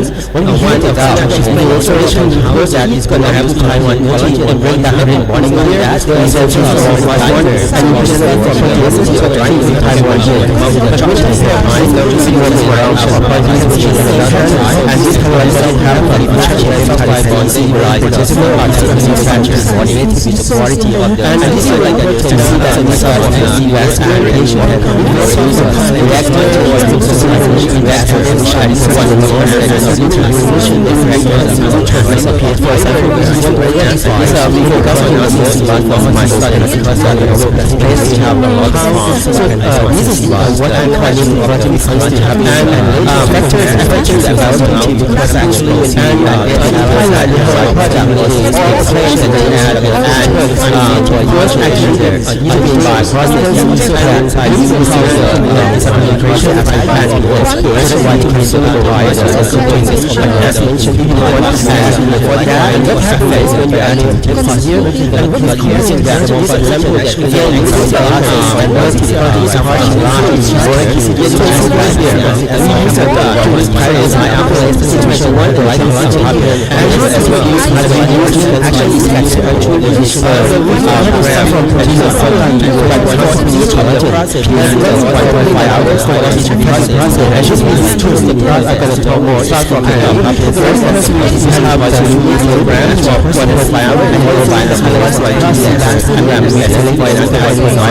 and among all that's the last levels we have also have high here so I think by actually for the that is the work of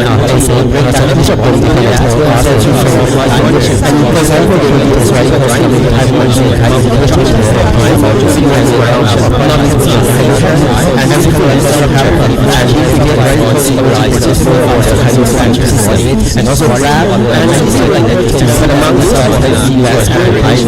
and so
and also why is happening like that among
and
That's And that one we can see the one hand and then they have a lot of using that device and people can control that which is very artificial intelligence from this kind of by using fancy message vibration is highest one less in our calculation and also very time classify but introduction and not in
Okay, let me summarize on one point from your presentation.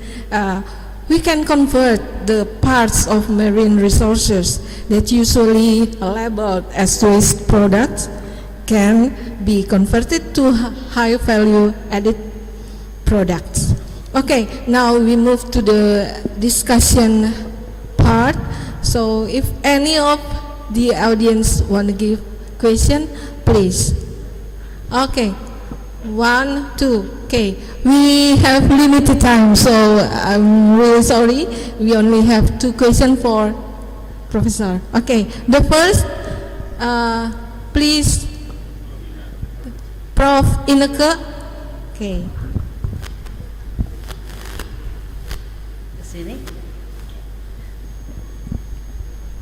Thank you very much for the chair. Very nice presentation, actually. Oh, thank It you. is very inspiring for us because we also do the similar study, but we use to extract collagen from fish scale. Have you ever tried to use? Yeah, we did. We tried, but the problem yield is quite low. Yeah. Oh, so actually, I tell you that mostly the industry they import ozone because ozone is being demineralized scale from abroad and it's bulky. And when they do hydrolysis like this, of course they don't have problem with fishy odor that we face, but the yield is low. You maybe you can have the problem like that, right? So you have compared the two.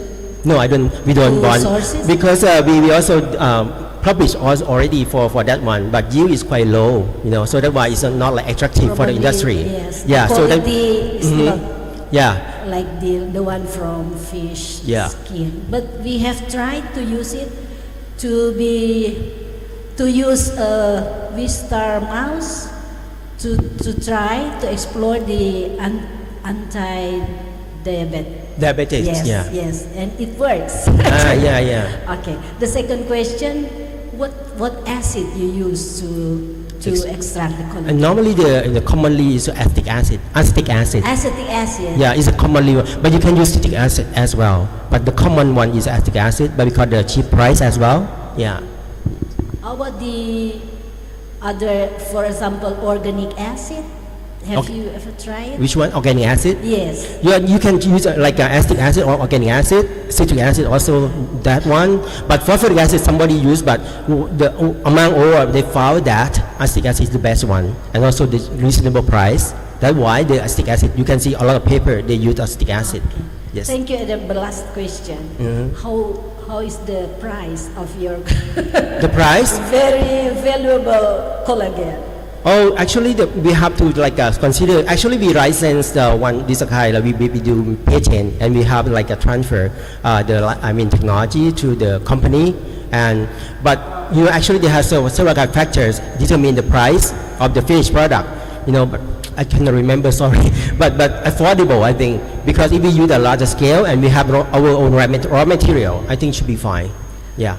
Probably you have also tried to make it nano collagen.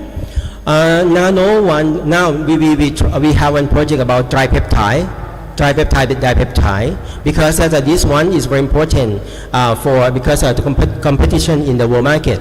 We import dipeptide from other country, but so that's why we have to end up with our own technology. So we also get the grant from we call PMUC, from Thai government. Yeah. I see. Thank you very much.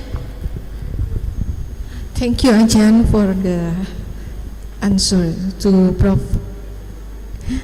Ineke. Okay, the last question from the. Okay, please. Okay. Please introduce yourself. Oh. Okay.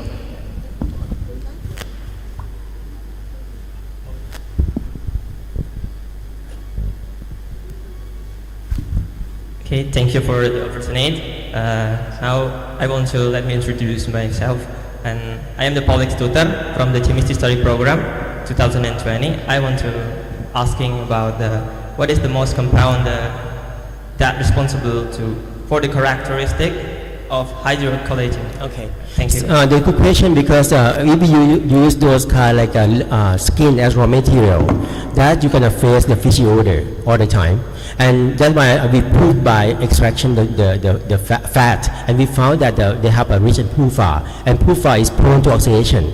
All right. So the most important thing that we have reported like a aldehyde like heptanol, that contribute associated with the fishy odor. Yeah. I answer your question? Yeah. It's a volatile compound, and then why you can sniff easily, even odor or flavor. That's why with odor you can smell like fishy. But a flavor is kind of more intense. When you take it in your mouth, you can perceive in cavity as well. So we call flavor. So there are different meaning between odor and flavor. Okay. Okay. Okay, thank you very much, Professor, for your time with all of us here. Hopefully it's going to be useful for you, not waste your time. Yes. Yeah. Okay. Okay. That's all for the presentation from Professor Sutawat Benjekul from Thailand. And you may. Okay.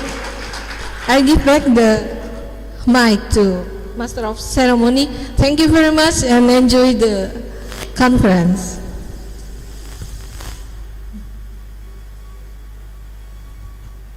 Thank you to our fourth keynote speaker and also our moderator. Now we arrive to our fifth keynote speaker. I would like to invite our fifth moderator, Insinyur Feki Reki Mantiri, MSc, PhD. Mr. Feki Mantiri is a lecturer in Biology Department at Faculty of Mathematics of Natural Science in Ratulangi University. Okay, thank you, Putri. My name is Feki Mantiri. Hello, everyone. Welcome to Manado. Those from not from Manado. Our next presenter is Professor Dr. Prasad Kaparaju, and I believe he's already joined us. Yes. Morning, everyone. Can you hear me? Yes, I can hear you clearly. Can you hear me, Prasad? Yeah. Okay. Yes, I can. Okay. Yeah? Can I start? Can I share my own slides? Yeah. Can I give a short introduction of you, Prasad? Ah, sure. Thank you. Okay. Yes. So let me give a short biography of Professor Dr. Prasad Kaparaju. He's a professor in biotechnology and renewable energy, School of Engineering and Built Environment, Griffith University, Brisbane, Australia. Okay. He's got PhD in environmental science and technology from the University of Jyväskylä, Finland. And enjoy the And he has worked as adjunct professor and senior researcher at several institutions. He's got 12 years experience doing postdoctoral. And his field of interest include development of environmentally sustainable bioprocesses and technology for biofuels production, emission recovery from industrial and agricultural organic waste, use of digestatives for crop production, sustainable renewable energy system, LCA, and technologies to mitigate greenhouse gas emission. Okay, thank you, Padri. Professor Dr. Kaparaju is a member of Bioenergy Australia, Finnish Biogas Association, Nordic Association of Agricultural Scientists. Our next presenter is, so without further delay, Prasad Kaparaju. I'll give the floor to you, Prasad, please. I believe he's already joined us. Thank you. Thank you, Feki, for your generous introduction. And I would like to thank the organizers for inviting me to this conference as a keynote speaker. Unfortunately, I couldn't attend in person because I had to travel to India for our Griffith University business. So thank you very much, and I would like to share my slides now. Biography of Professor Dr. Prasad Kaparaju. Right, He's a professor in biotechnology and renewable energy, School of Engineering and Built Environment, Griffith University, Brisbane. Today I'm going to talk you He's got PhD in environmental science and technology from the University of Jyväskylä, Finland. And he has worked as adjunct professor and senior researcher at several as you know institutions. that agriculture is one of the 12 years experience doing postdoctoral.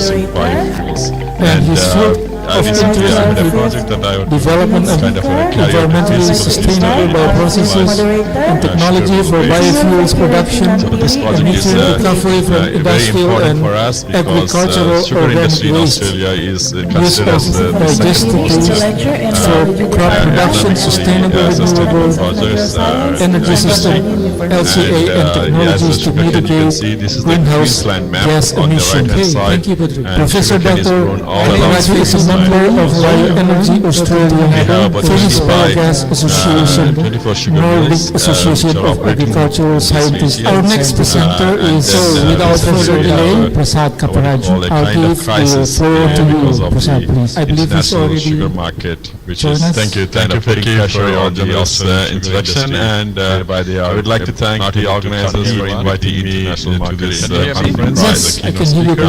Unfortunately, I couldn't in person because I had to travel to India for our Griffith University in business in 2022. So thank you very much, and I would like to share some kind of technologies and biorefinery projects for sugar mills so that they can He's a professor in biotechnology and renewable energy, School of Engineering and Built Environment, Griffith University, Brisbane. Today I'm going to talk you he's got PhD in environmental science and technology from the University of Jyväskylä, Finland. And he has worked as adjunct professor and senior researcher at several institutions. Agriculture is one of 12 years experience biogas is doing postdoctoral. by using the development of environmentally sustainable bioprocesses and technology for biofuels production, as you can see that there is industrial and agricultural organic waste, use of digestatives for crop production, sustainable renewable energy system, LCA, and technologies to mitigate greenhouse gas emissions. Thank you, Professor Dr. Now we have estimated how much biomass we have produced by. Currently we have only around biogas facilities. 80% of them are and give you all a kind of biogas plants are actually run upon the agricultural waste sugar market. But we don't have any biogas for all this introduction, and I would like to thank the organizers for inviting me. According to our estimates, by 2050, we will have about 16 million tons of dry matter for using in the biogas production in the Australian context. So that is actually thank you very much, and I would like to develop terawatt-hours per year. And technologies and energy biography of Professor Dr. realize this kind He's a professor in biotechnology and I also estimated how many biogas plants and we can have from 70 to 42 biogas plants that have a PhD in biogas. What I must say is that there is a huge market in addition to the agricultural waste biogas is but also the food waste now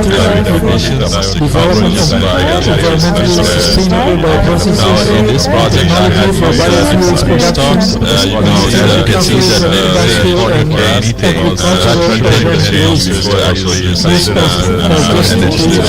so we can also utilize the trash that is we have estimated how much biomass we have only biogas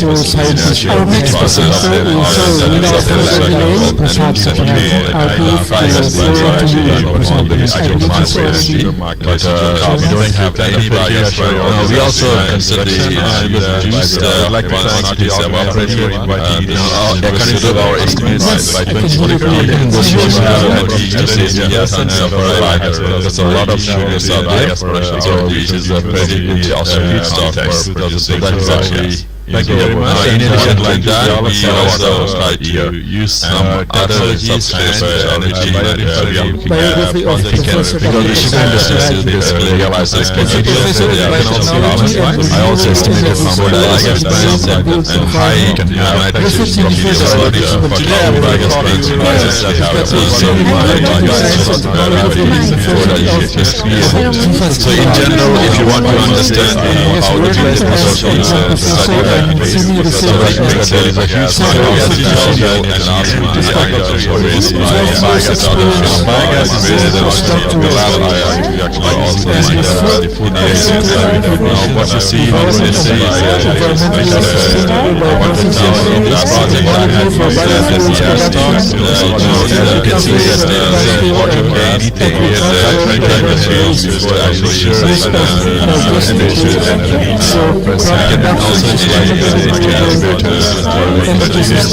can see the gas that is produced is one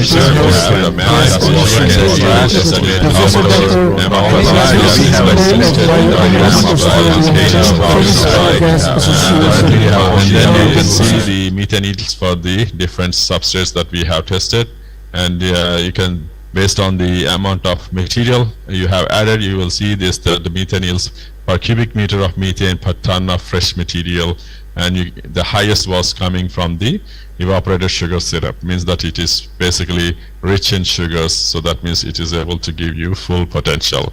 Whereas the lignocellulosic materials, because it is a kind of lignocellulosic matrix, so the bacteria access to this organic material is limited by the recalcitrant materials like a lignin.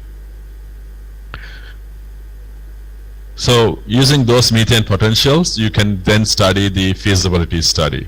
So what does this feasibility study means? So the idea is to see that what technologies we can use and what different scenarios on the use of the biogas. Do you want to produce biogas for heat and electricity production in a combined heat and power plant, or you upgrade the biogas to biomethane, means it is almost equivalent to your natural gas grade quality, and then inject in the natural gas grade. And the third one is to actually upgrade the biogas to meet the natural gas quality and use it as a vehicle fuel. That is called the bio-CNG, compressed natural gas. The injection into the grid is, we call it as bio-RNG, renewable natural gas. So these three uses of the biogas have been considered in this study, and then we try to see how much the economics looks like and whether these projects are viable for the sugar mills if they diversify the biomass like a sugar cane bagasse, thrash, and mill mud. Now this is the overview of the process. So you can see on your left you have the sugarcane bagasse, sugarcane mill mud, and then co-digestion with the chicken manure. So the sugarcane bagasse and mill mud will go through a pre-treatment process so that the particle size is reduced, and also the steam pre-treatment will improve the solubilization of the cellulose and hemicellulose, and thereby improve the methanils. So they are then mixed with the chicken manure and fed to the biogas reactor. Now in the biogas reactor, you will see that the gas is produced, and that gas is then stored and then fed into the three different scenarios that we are talking about. That the gas can go, it's completely used for combined heat and power plants to produce heat and electricity, or it can go through a biogas upgrading process to produce a bio-CNG, which is basically a vehicle fuel, and that can be used in the dual fuel vehicles for actually replacing the petrol in your engines.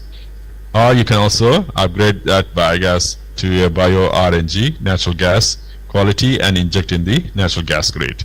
So these are the three different scenarios I'm testing in this process. And then the residual material from the biogas plant, we call it as digestate. That is still rich in the nutrients because all the nutrients are conserved in this process.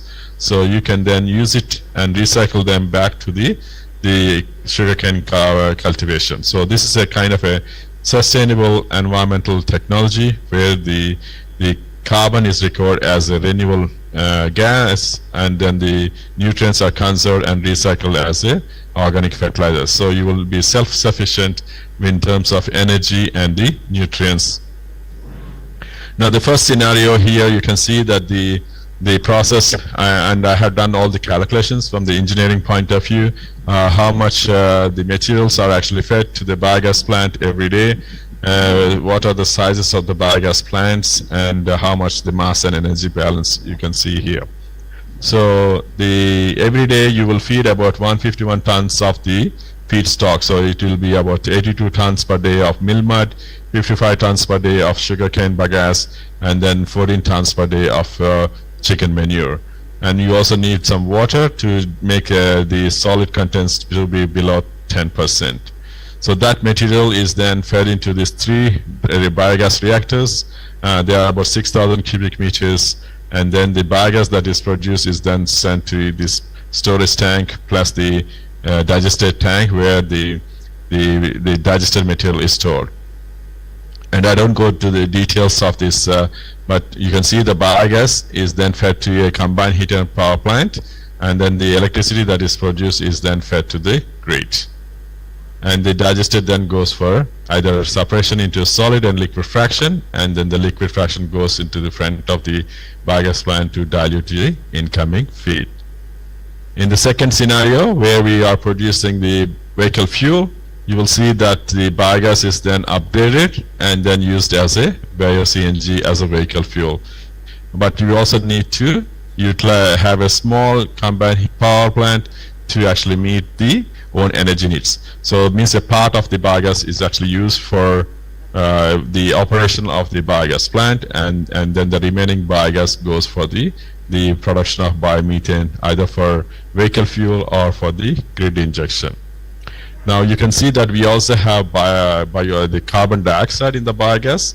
So that carbon dioxide, we call it as bio-CO2, and that can be used as a for the greenhouse gases. For greenhouses, we feed it to the greenhouses so that we can grow the agriculture crops. Now what we see here is actually the mass balance. Now we had to just pay attention how much the biogas is produced and also how much is exported, right? That's the main thing in this whole exercise. Now you can see that the cubic meters of biogas that is produced per day in the three scenarios is around 26,000, because it's the same amount of feedstock that we are using for producing this biogas. Now a part of the biogas, as I said, is used for the operation of the biogas plant, so that is your parasitic demand in terms of electricity and also in terms of heat.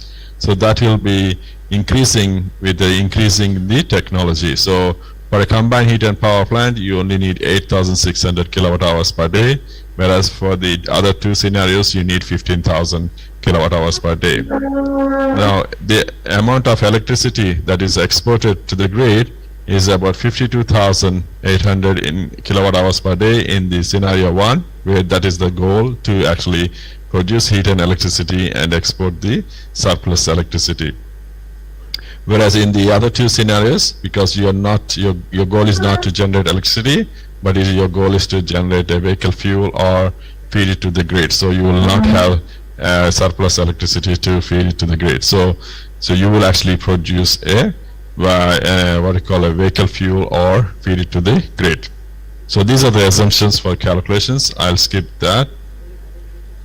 Now based on the amount of feedstocks that we have, our biogas plant is having a capacity of 2.2 megawatt, right? So the economics shows that here you can see the capex and also the opex and the total revenue. So based on the 2.2 megawatt, you'll see that the economics is improving with increase in the revenue source, and the revenue source is depending on the type of product you are actually producing and the price of the product. So electricity, of course, has a lower price, and thereby the revenue is much lower compared to the bio CNG or bio RNG. So overall, you'll see that the return on investments are much higher for the scenario 2, where you are actually producing biomethane and upgrading it to the vehicle fuel. And that way the payback times are also much lower for this scenario 2 than the scenario 1 and 3. Now this is the breakdown of the capex. So I don't go into details, but you can see that the capex are actually increasing with the type of technology we are using, because we are bringing new technology in terms of the biogas upgrading, which is at the bottom, you can see here. So the higher the technology integration, the higher the capex will be.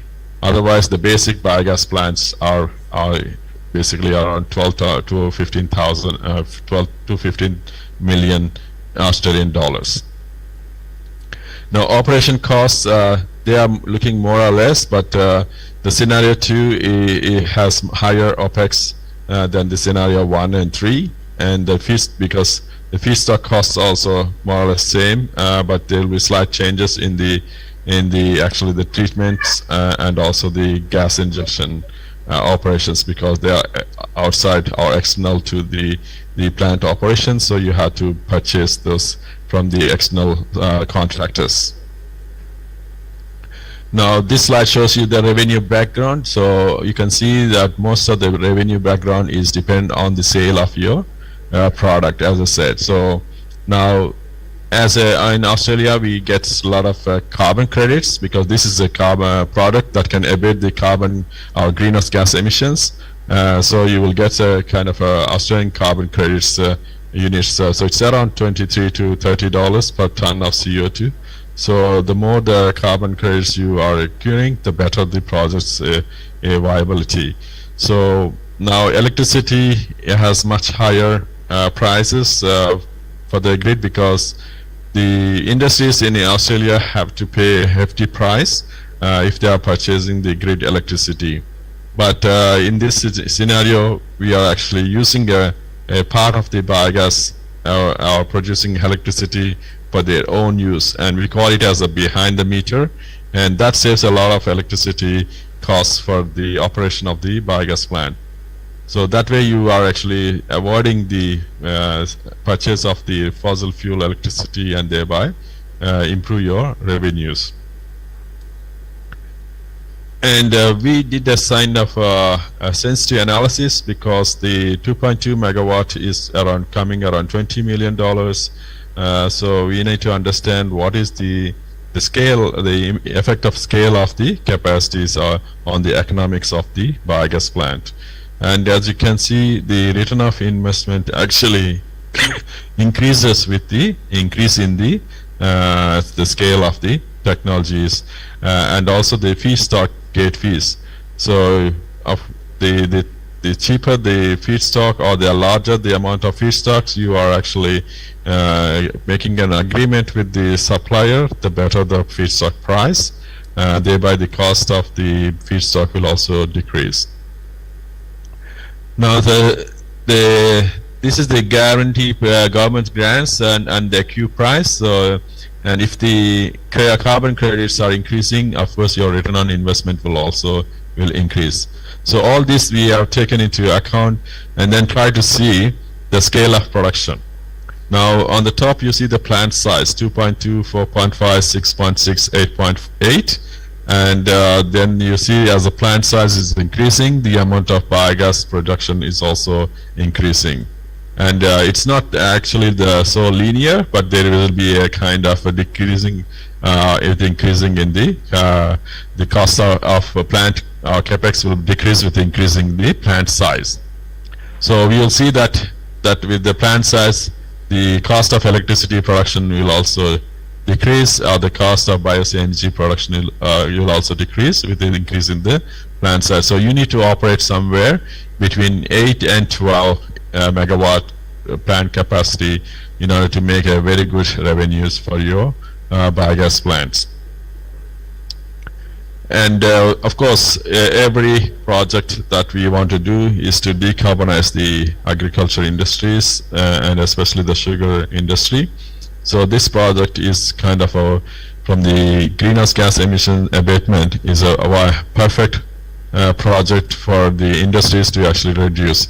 So based on the 2.2 megawatt biogas plant, you can see at the bottom the total ton of CO2 that can be avoided in replacing the fossil fuel electricity and also the inorganic fertilizers, because we are using the digestate from the biogas plant as a fertilizer. You can recycle it, and that way we can reduce the amount of inorganic fertilizer and the greenhouse gas emissions on the utilization of the digestate. So this is a very good project in terms of carbon abatements and also generating revenue. So here are my conclusions. So we have noticed that based on the 55 tons of material that we are using from an existing biogas plant, we can produce about 9.35 million cubic meters of biogas, and it's about a 2.2 megawatt biogas plant capacity.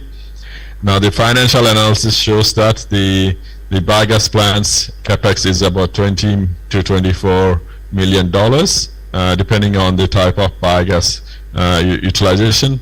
And the return on investment is dependent on the revenues generated, especially the feed-in tariffs for the electricity, or the carbon credits and the green certificates actually play an important role in your revenues and thereby on the return on investment.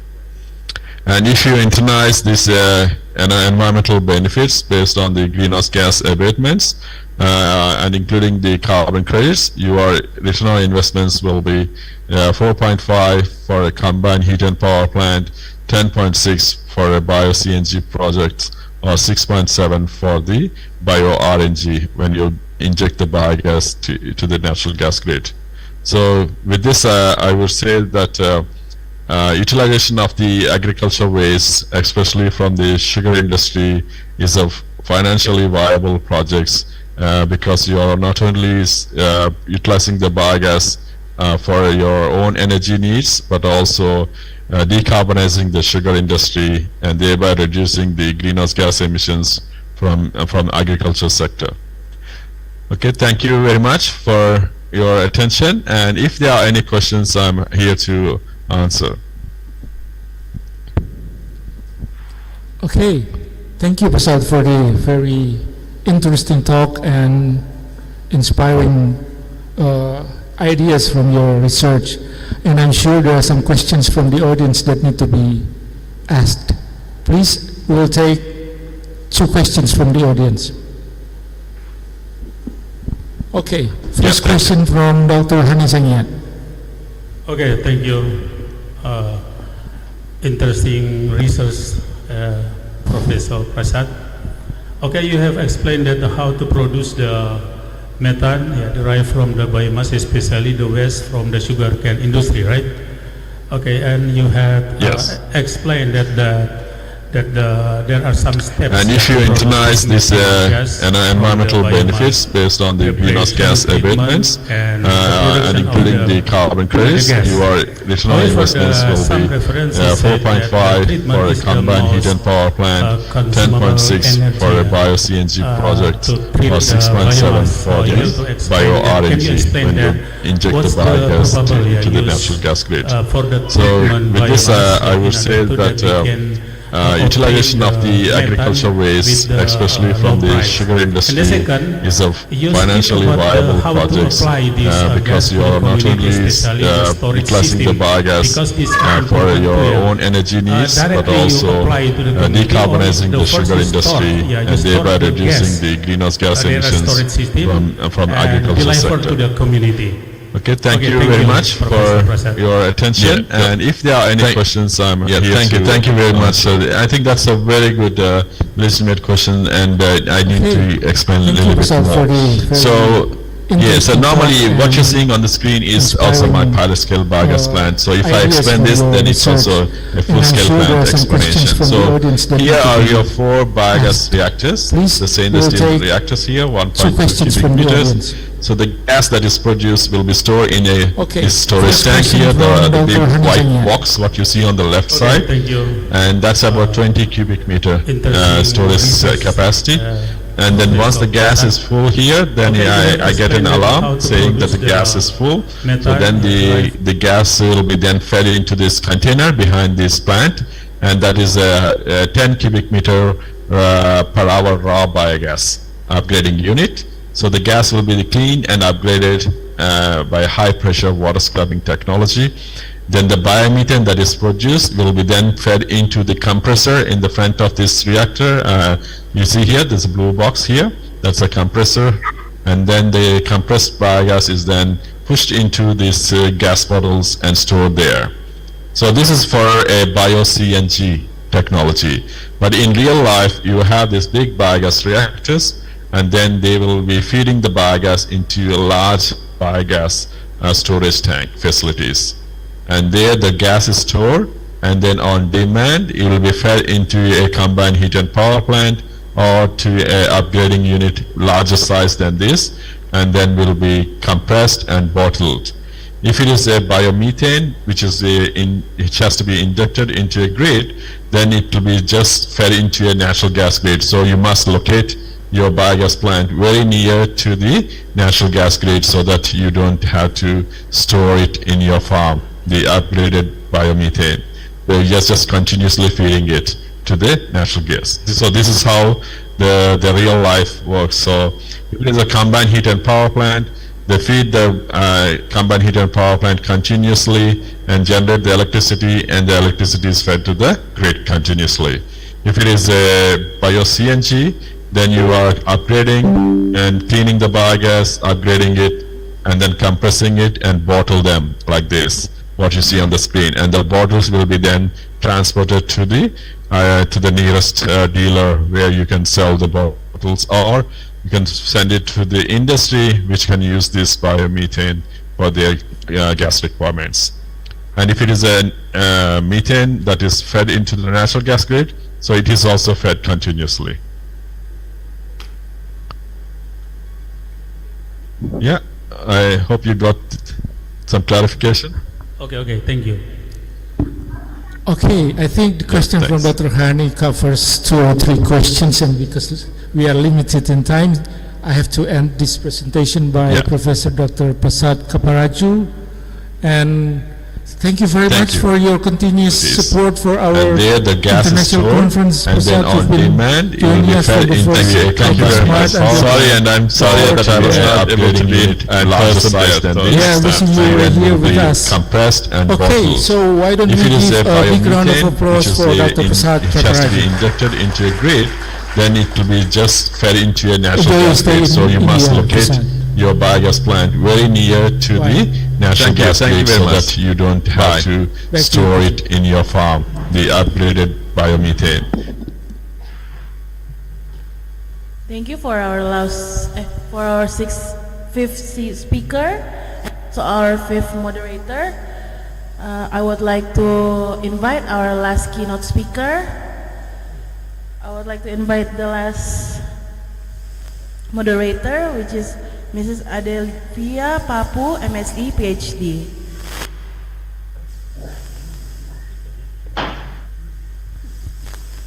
Ms. Adelphia is a lecturer at Department of Biology at Faculty of Mathematics and Sciences at Ratulangi University.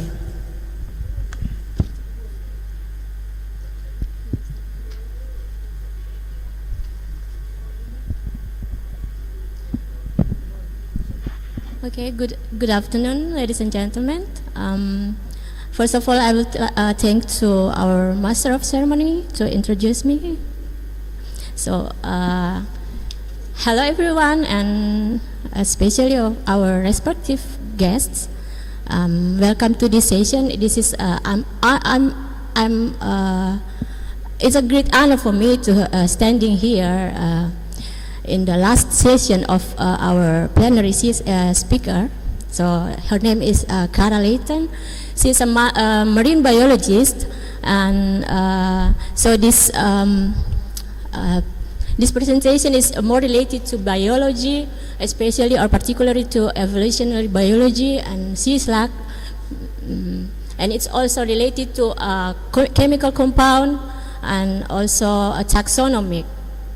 So, like other moderators, I really would like to invite our speaker here to standing with me in this podium, in this stage, but unfortunately it's impossible for me since Dr. Layton is not here. So I will tell you a bit story. So a few months ago, after Dr. Layton accepted our invitation to be a speaker here, she get a news. So it's actually a good news for her that she is accepted in Toronto University in Canada. So she has to move in like few days. In few days, so it's a frantic time for her. So she's not able to come here. She's not able to join us. Nevertheless, she's managed to record the presentation, and then she sent us a presentation yesterday together with a warm greetings from Aberdeen, from Scotland. So, before we watch the presentation from Dr. Cara Layton, please allow me to read the brief introduction about Cara. Sorry. She is my colleague actually. So Dr. Cara Layton, Cara K.S. Layton is a lecturer in marine biology in Aberdeen University, and she is also employed in a Western Australian Museum in Australia, and she is a Canadian. She pursued her bachelor and master degree in Guelph University in Australia, and then she continued her PhD degree, and she finished it in Western Australia in December 2018. So the operator, please, and all of you, please enjoy the talk. Hi everyone. I really hope you're enjoying your symposium so far. I really apologize that I can't be there in person. It sounds like a really wonderful conference that you're having. I want to thank Adele for the invitation to speak at this conference, and I really hope I'll be able to connect with most of you next year. I'm planning a trip back to Manado for 2024, and it would be great to chat with you then. I do really apologize I can't be there. I'm currently in Scotland, but moving back to Canada in the next few days, so things are quite chaotic. Nonetheless, I'm really excited to talk to you today about some of the work we've been doing in trying to better understand the ecology and evolution of nudibranch color. And this is work that I've done as a lecturer in marine biology in the School of Biological Sciences at the University of Aberdeen in the north of Scotland. So my lab is interested in a few sort of central questions in ecology and evolutionary biology. Those include things like how can phylogenomics, and so phylogenomics, of course, reconstructing phylogenies using genome-wide data, how can this help us to refine our understanding of invertebrate systematics and evolution? Second is how have complex traits evolved in invertebrates? And third, what are the mechanisms that really underpin speciation and adaptation in invertebrates? And you'll see I've said invertebrates quite broadly. Now in our lab group we focus mostly on mollusks, that's where the nudibranch side of the work comes in, but occasionally we verge into things like echinoderms, sponges, and even insects at times. So quite broadly we're interested in invertebrate evolution. The content of what I'm going to talk to you about today really focuses on the second question, how have complex traits evolved in invertebrates? And when I think about complex traits, one of the first things that comes to mind for me is color.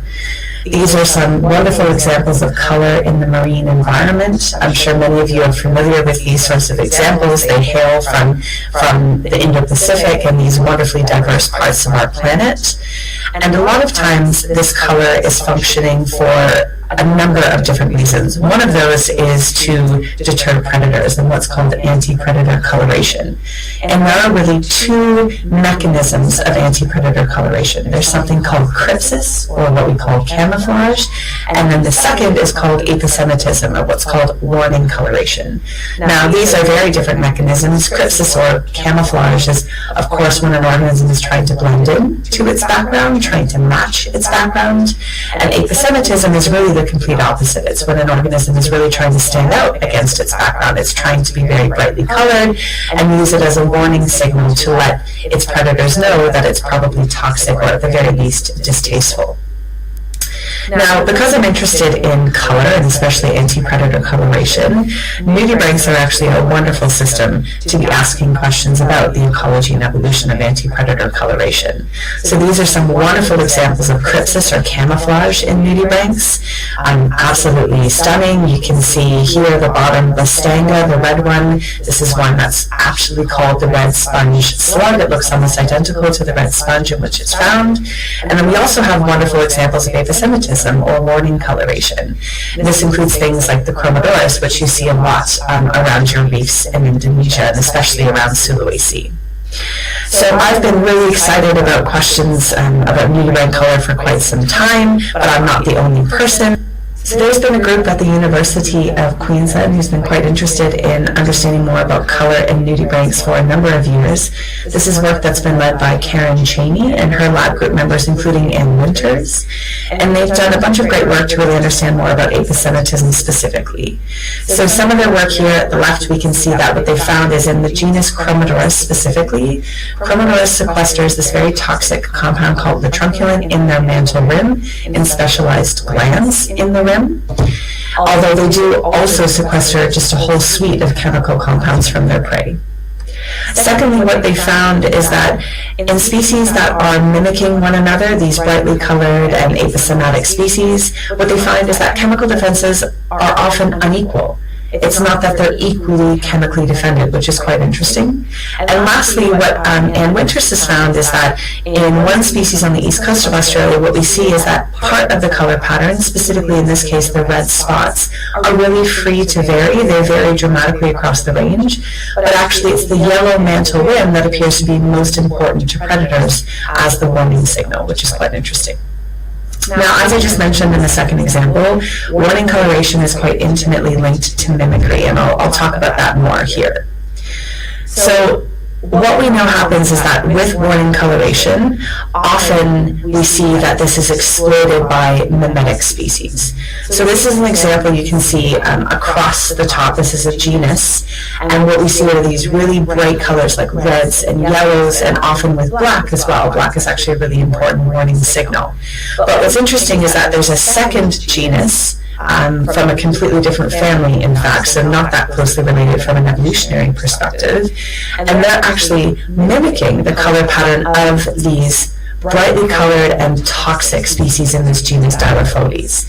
So this is quite interesting. We see these cases of warning coloration and mimicry happening time and time again. There are many examples from the terrestrial realm. We actually know less about this in the marine realm.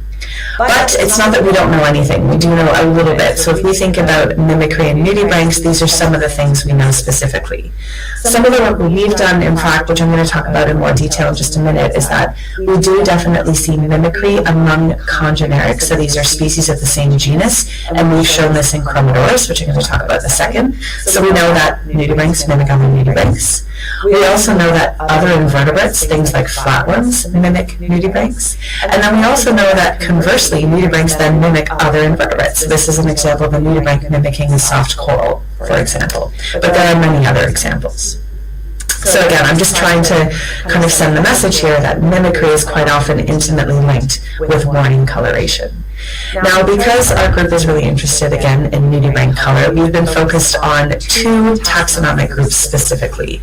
That includes the chromodorids, which are these very classic brightly colored aposematic species, and then the second is in the genus Doris, and these are our sea lemons, which we often find in more temperate or polar regions. And these are actually an interesting example of where we might see continuous color variation that ranges from cryptic and kind of camouflage in some instances, all the way up to warning coloration in others. So it's quite a variable group and quite an interesting comparison to what we see in chromodorids. So I'll talk you a bit through this genus Chromodorus. I'm sure if any of you or many of you have probably spent time on the reefs in and around where you are, and you can see many, many Chromodorus. We actually just visited Coral Eye on Banca back in February, and I saw so many Chromodorus, dozens and dozens of Chromodorus, and that was a really exciting experience for me. So I can't wait to get back, and hopefully I'll see some of you there too, and we can enjoy that experience together. So Chromodorus are, as you can see, very brightly colored. They have these blue and orange and black markings, and we really see these blue, orange, yellow, black colors used time and time again in the animal kingdom as warning colors, whether these are not just in nudibranchs, but things like butterflies as well. It's very common to see these poison dart frogs. We see these color palettes used time and time again in aposematism. Now, Chromodorus is a strictly Indo-Pacific genus. It's an incredibly diverse genus and found in lots of different locations. So one of the first objectives of our work back in, started actually in about 2015, was to just understand more about diversity in this group and evolutionary relationships among different species. So what we did in the first instance was just build a phylogeny using 4 genes. So there were 2 mitochondrial and 2 nuclear genes, and this is the phylogeny we produced. This is from a paper we released in 2018. Now, if you're familiar with the field of phylogenetics or looking at phylogenies, what you might notice is that there are many unresolved nodes. So what that means is that the tree actually looks more like a toothbrush than it does a typical tree where we often see these bifurcating relationships. That's really unfortunate because it doesn't tell us much about how the different species are related to one another. And you'll also see that a lot of the branches on the tree are very short. They're these short branch lengths. Now, what we did find, though, in this process is that we collected representatives from all 22 known and described species of Chromodorus, and we recovered those 22 species in this phylogeny, but we also found 18 new species. These are 12 representatives of those 18 new ones on the right-hand side, so lots of hidden diversity in this group, loads and loads of diversity. We've almost doubled the known number of species in this genus through this kind of first rudimentary work. And as I mentioned when I pointed out that there were short branch lengths and kind of this poor resolution, sometimes we see this in phylogenies when there's been a very rapid or recent radiation. So this was great. We at least had some sort of understanding of the diversity in this group, but again, we didn't really know much about evolutionary relationships given that our tree was really unresolved. So what we wanted to do was improve that by using more data. So I'll just show you again, this is our old tree on the left from our paper in 2018. And then in 2020, we published this new tree with many, many more genes. So again, in the 2018 paper, we used 4 genes. In the 2020 paper, we used 1,700 genes in a process called exon capture. I'm not going to go through the methods of that process here, but please do not hesitate to email me if you have any questions. I'm happy to walk you through it. We've put a lot of this information up on GitHub, which is quite easy to follow. But nonetheless, not only did we recover the same 40 species that we did in our original 2018 phylogeny, but now we saw that all of the relationships were resolved. We had a fully bifurcating tree, and now we knew much more about how the different species were related to one another. This is the sort of phylogenetic framework that you need to test hypotheses and to ask questions about trait evolution. We can't do that without a resolved phylogeny, so we're really happy to have this really robust framework to work with. Now, I want to point out something else that we've done in this data set, not just resolving the phylogeny, but one really interesting case that we found. So, I want to take you back again to that mitochondrial phylogeny from 2018, and I want to talk about one species called Chromodorus colmani. Now, Chromodorus colmani is really interesting. It's been puzzling us for some time, this species. The image that you see at the top, the specimen you see at the top, is what we would really traditionally call a typical Chromodorus colmani. It most closely matches the original description of Chromodorus colmani. But the other three individuals or specimens that you see there also came out as Chromodorus colmani, clustering together in our 2018 phylogeny. So that was really interesting, and in the 2018 phylogeny, I told you that we had 4 genes. Well, 2 of those genes were nuclear markers that showed really almost no differentiation among the different species. They were not very informative, which again happens when we see these sort of rapid and recent radiations, that just a couple of nuclear genes, because they typically evolve more slowly than the mitochondrial genes, are not going to be that helpful. So in just the mitochondrial data, this is where we saw this pattern of these 4 very different Chromodorus colmani clustering together. Now, we wanted to revisit this with the nuclear data that we just generated from the 1,700 genes and see, well, what is it that we're looking at here? So what we see is that these top 2 individuals, although they look nothing alike, do still cluster together in our nuclear phylogeny with our 1,700 genes. These are both definitely Chromodorus colmani. So that's really interesting, because I'm sure you can recognize that second individual looks nothing like a colmani. And in fact, what we're seeing is this is a really interesting case of mimicry in Western Australia. So I'll just point you to what I mean. We find these mimics on an island called Rottnest Island, which is off the coast of Perth in Western Australia in the south. The individual that you see on top in this black image, that individual is called Chromodorus westraliensis. It's endemic to Western Australia, found nowhere else in the Indo-Pacific or in Australia. And then that bottom individual is this Chromodorus colmani that appears to be mimicking Chromodorus westraliensis. So that is super interesting. Actually, now when we go in the field, we can readily identify this Chromodorus colmani mimic, which is super interesting. It has this white margin that separates the black mantle from the orange mantle rim. So it's been a shock for us and a surprise, and this is something that's really what propelled me into being interested in nudibranch color in particular.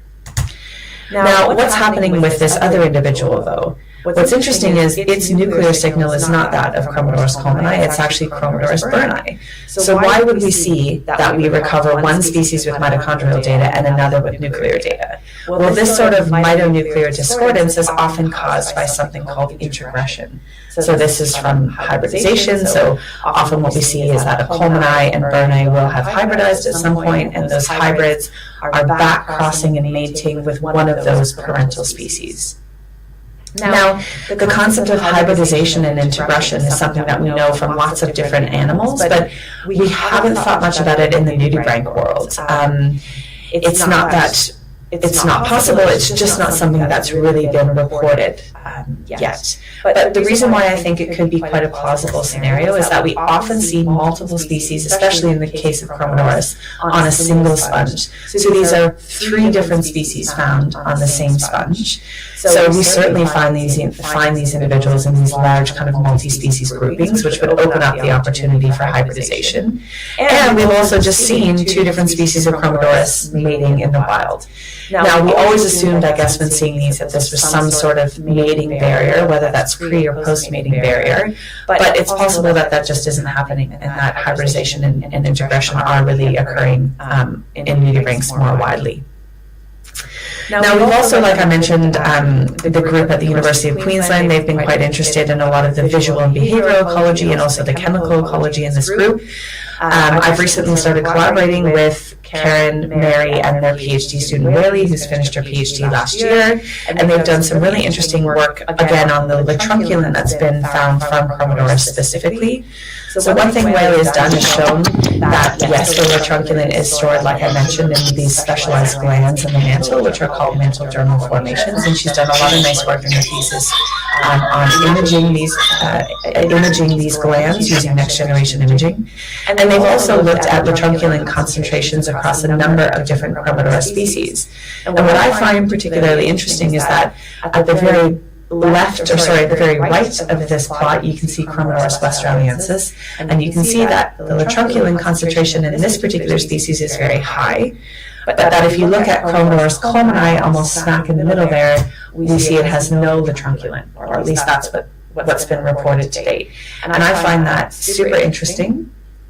So it could mean that we're actually dealing with what's called Batesian mimicry. That's where we have a non-toxic species that's mimicking the signal of a more toxic species. And it seems like that's what's going on here, but of course we may need more replication to really confirm this. But nonetheless, we're quite interested in trying to figure out, okay, which of these Chromadora species have been shown to have latrunculin and which ones haven't.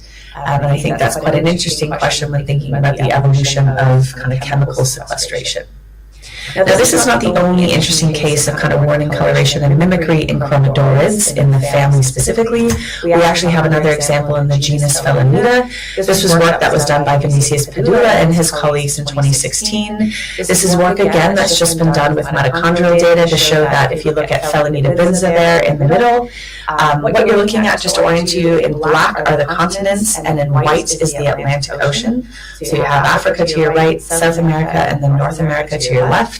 And in the middle is a species called Felinida benza that's found on either side of the Atlantic. And what they're showing here is that the color pattern of Felinida benza is very different whether you're looking at the eastern or western Atlantic. And it's thought that it's also mimicking locally abundant species in the region.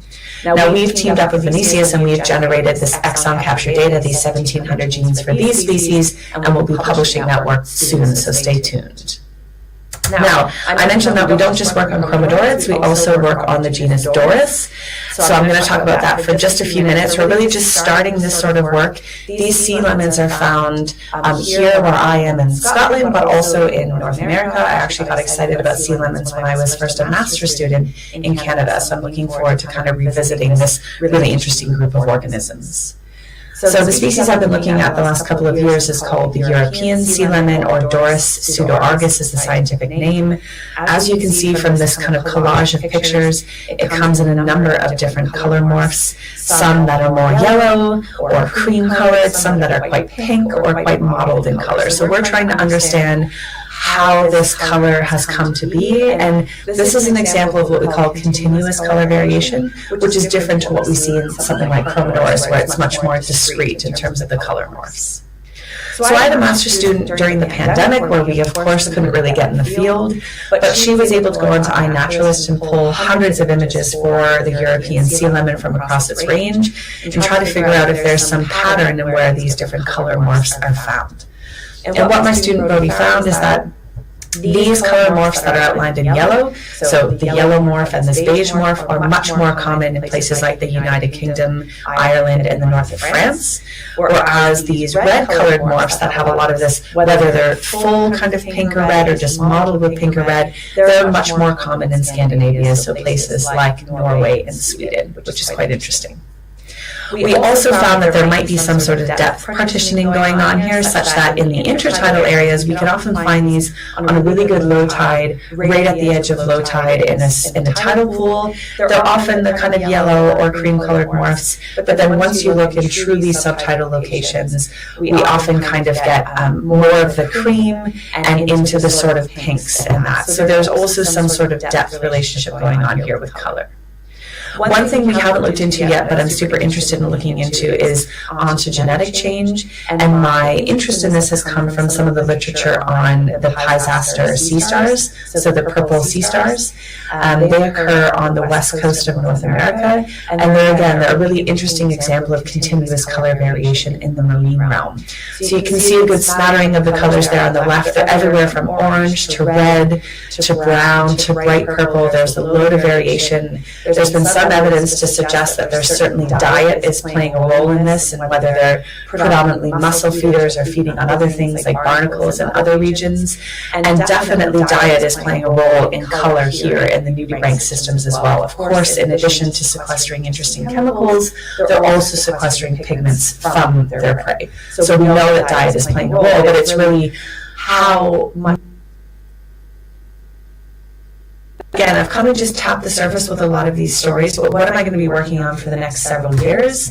Well, we have sequence capture data, like I mentioned, so those 1,700 genes we generated for Chromodoris, I've generated the same data set for these Phelimeda mimics that are found across the Atlantic, and also much colder, of course, than the water in Indonesia, but still beautiful in their own right.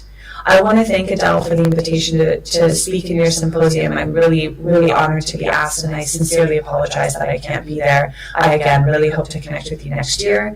I also just want to say, as I mentioned, I'm moving back to Canada, so I'll be starting a new position at the University of Toronto in January, and I'll be recruiting graduate students to my lab. So if you know anyone who's interested, please reach out. All right. Thank you, Dr. Cara Layton, for the nice presentation. So I could conclude that it's a kind of behavior research, how the color works with the animal. In this case, it's Chromodoris. If not many of you know what the Chromodoris is. Chromodoris is a gastropod, it's a mollusk, it's a marine invertebrate. So they solved the case of behavior using phylogenetic methods and using also biochemical methods. And in this case, they compared between the Columani, Chromodoris columani and Westraliensis. So from outside, columani and Westraliensis morphologically is just like similar.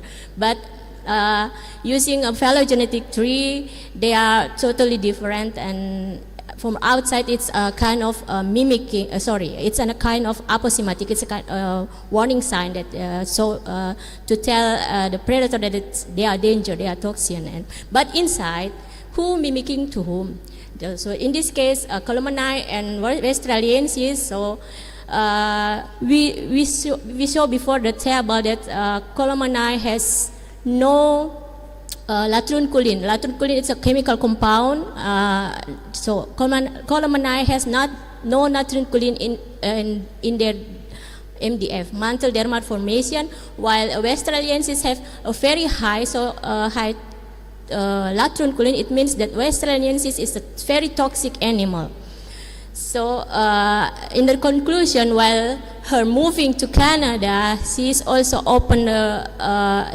recruiting a student with whoever interested with her research or her project. Please don't hesitate to contact her. Since we are 7 hours earlier than Aberdeen, so the sun even not rise yet in there, so she is not able to also attend, and there is no discussion session at the time. But if any of you have a question, please feel free to contact her. In the first slide, operator, can you show us the first slide? There is also the email address of Dr. Cara Layton, or it's easier just to type in a Google engine to search engine to find the first slide. So any of you, who have a question, please just contact her. Just send email to her. Okay, since this plenary session is end. Hi everyone. Yeah. I really hope That's you're the email enjoying your address. symposium so So far. I really the apologize stage that I is can't- given back to our Master of Ceremony. Thank you all, and have a nice day. Thank you for our last keynote speaker and also our moderator. I would like to invite our keynote speakers to please join in the front. Please.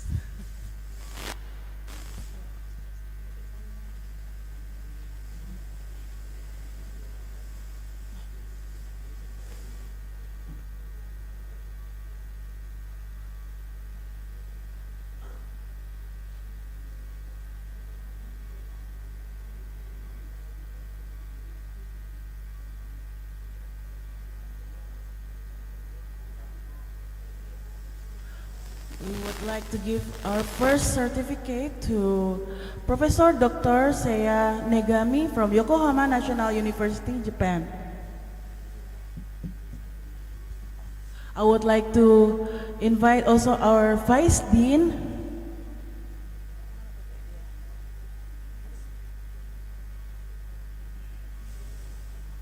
Dr. Wincy Deweko.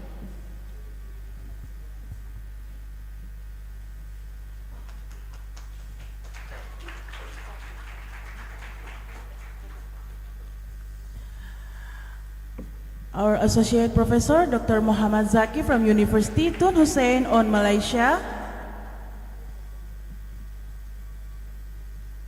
To Professor Dr. Engkua Triana from University Gajah Mada, Indonesia. And to Professor Sutwat Benjakul, PhD from Prince of Songkla University, Thailand.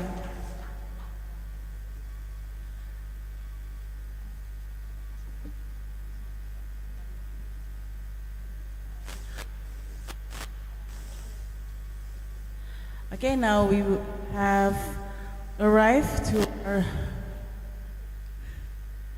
our favorite session, which is lunch. I would like to invite everyone to please have lunch. The place is outside, and then go to the left. Thank you.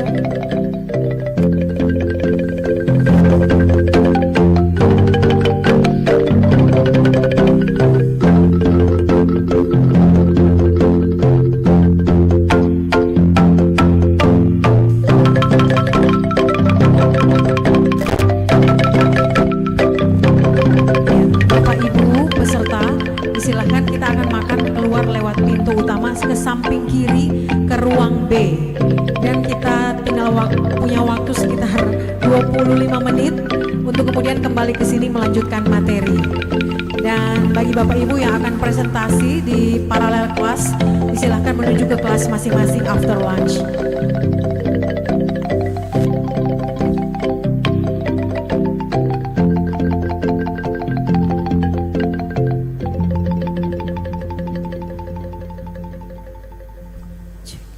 Bapak Ibu panitia dan FMIPA silahkan boleh ke depan, beberapa saat kita akan foto bersama sebelum kita akan bertugas sebagai moderator. Bapak Ibu panitia dan Civitas Akademika FMIPA, mohon kita foto bersama. Cek. Silakan Prof, boleh langsung ke depan, kita foto dulu untuk Civitas Akademika FMIPA. Panitia silakan.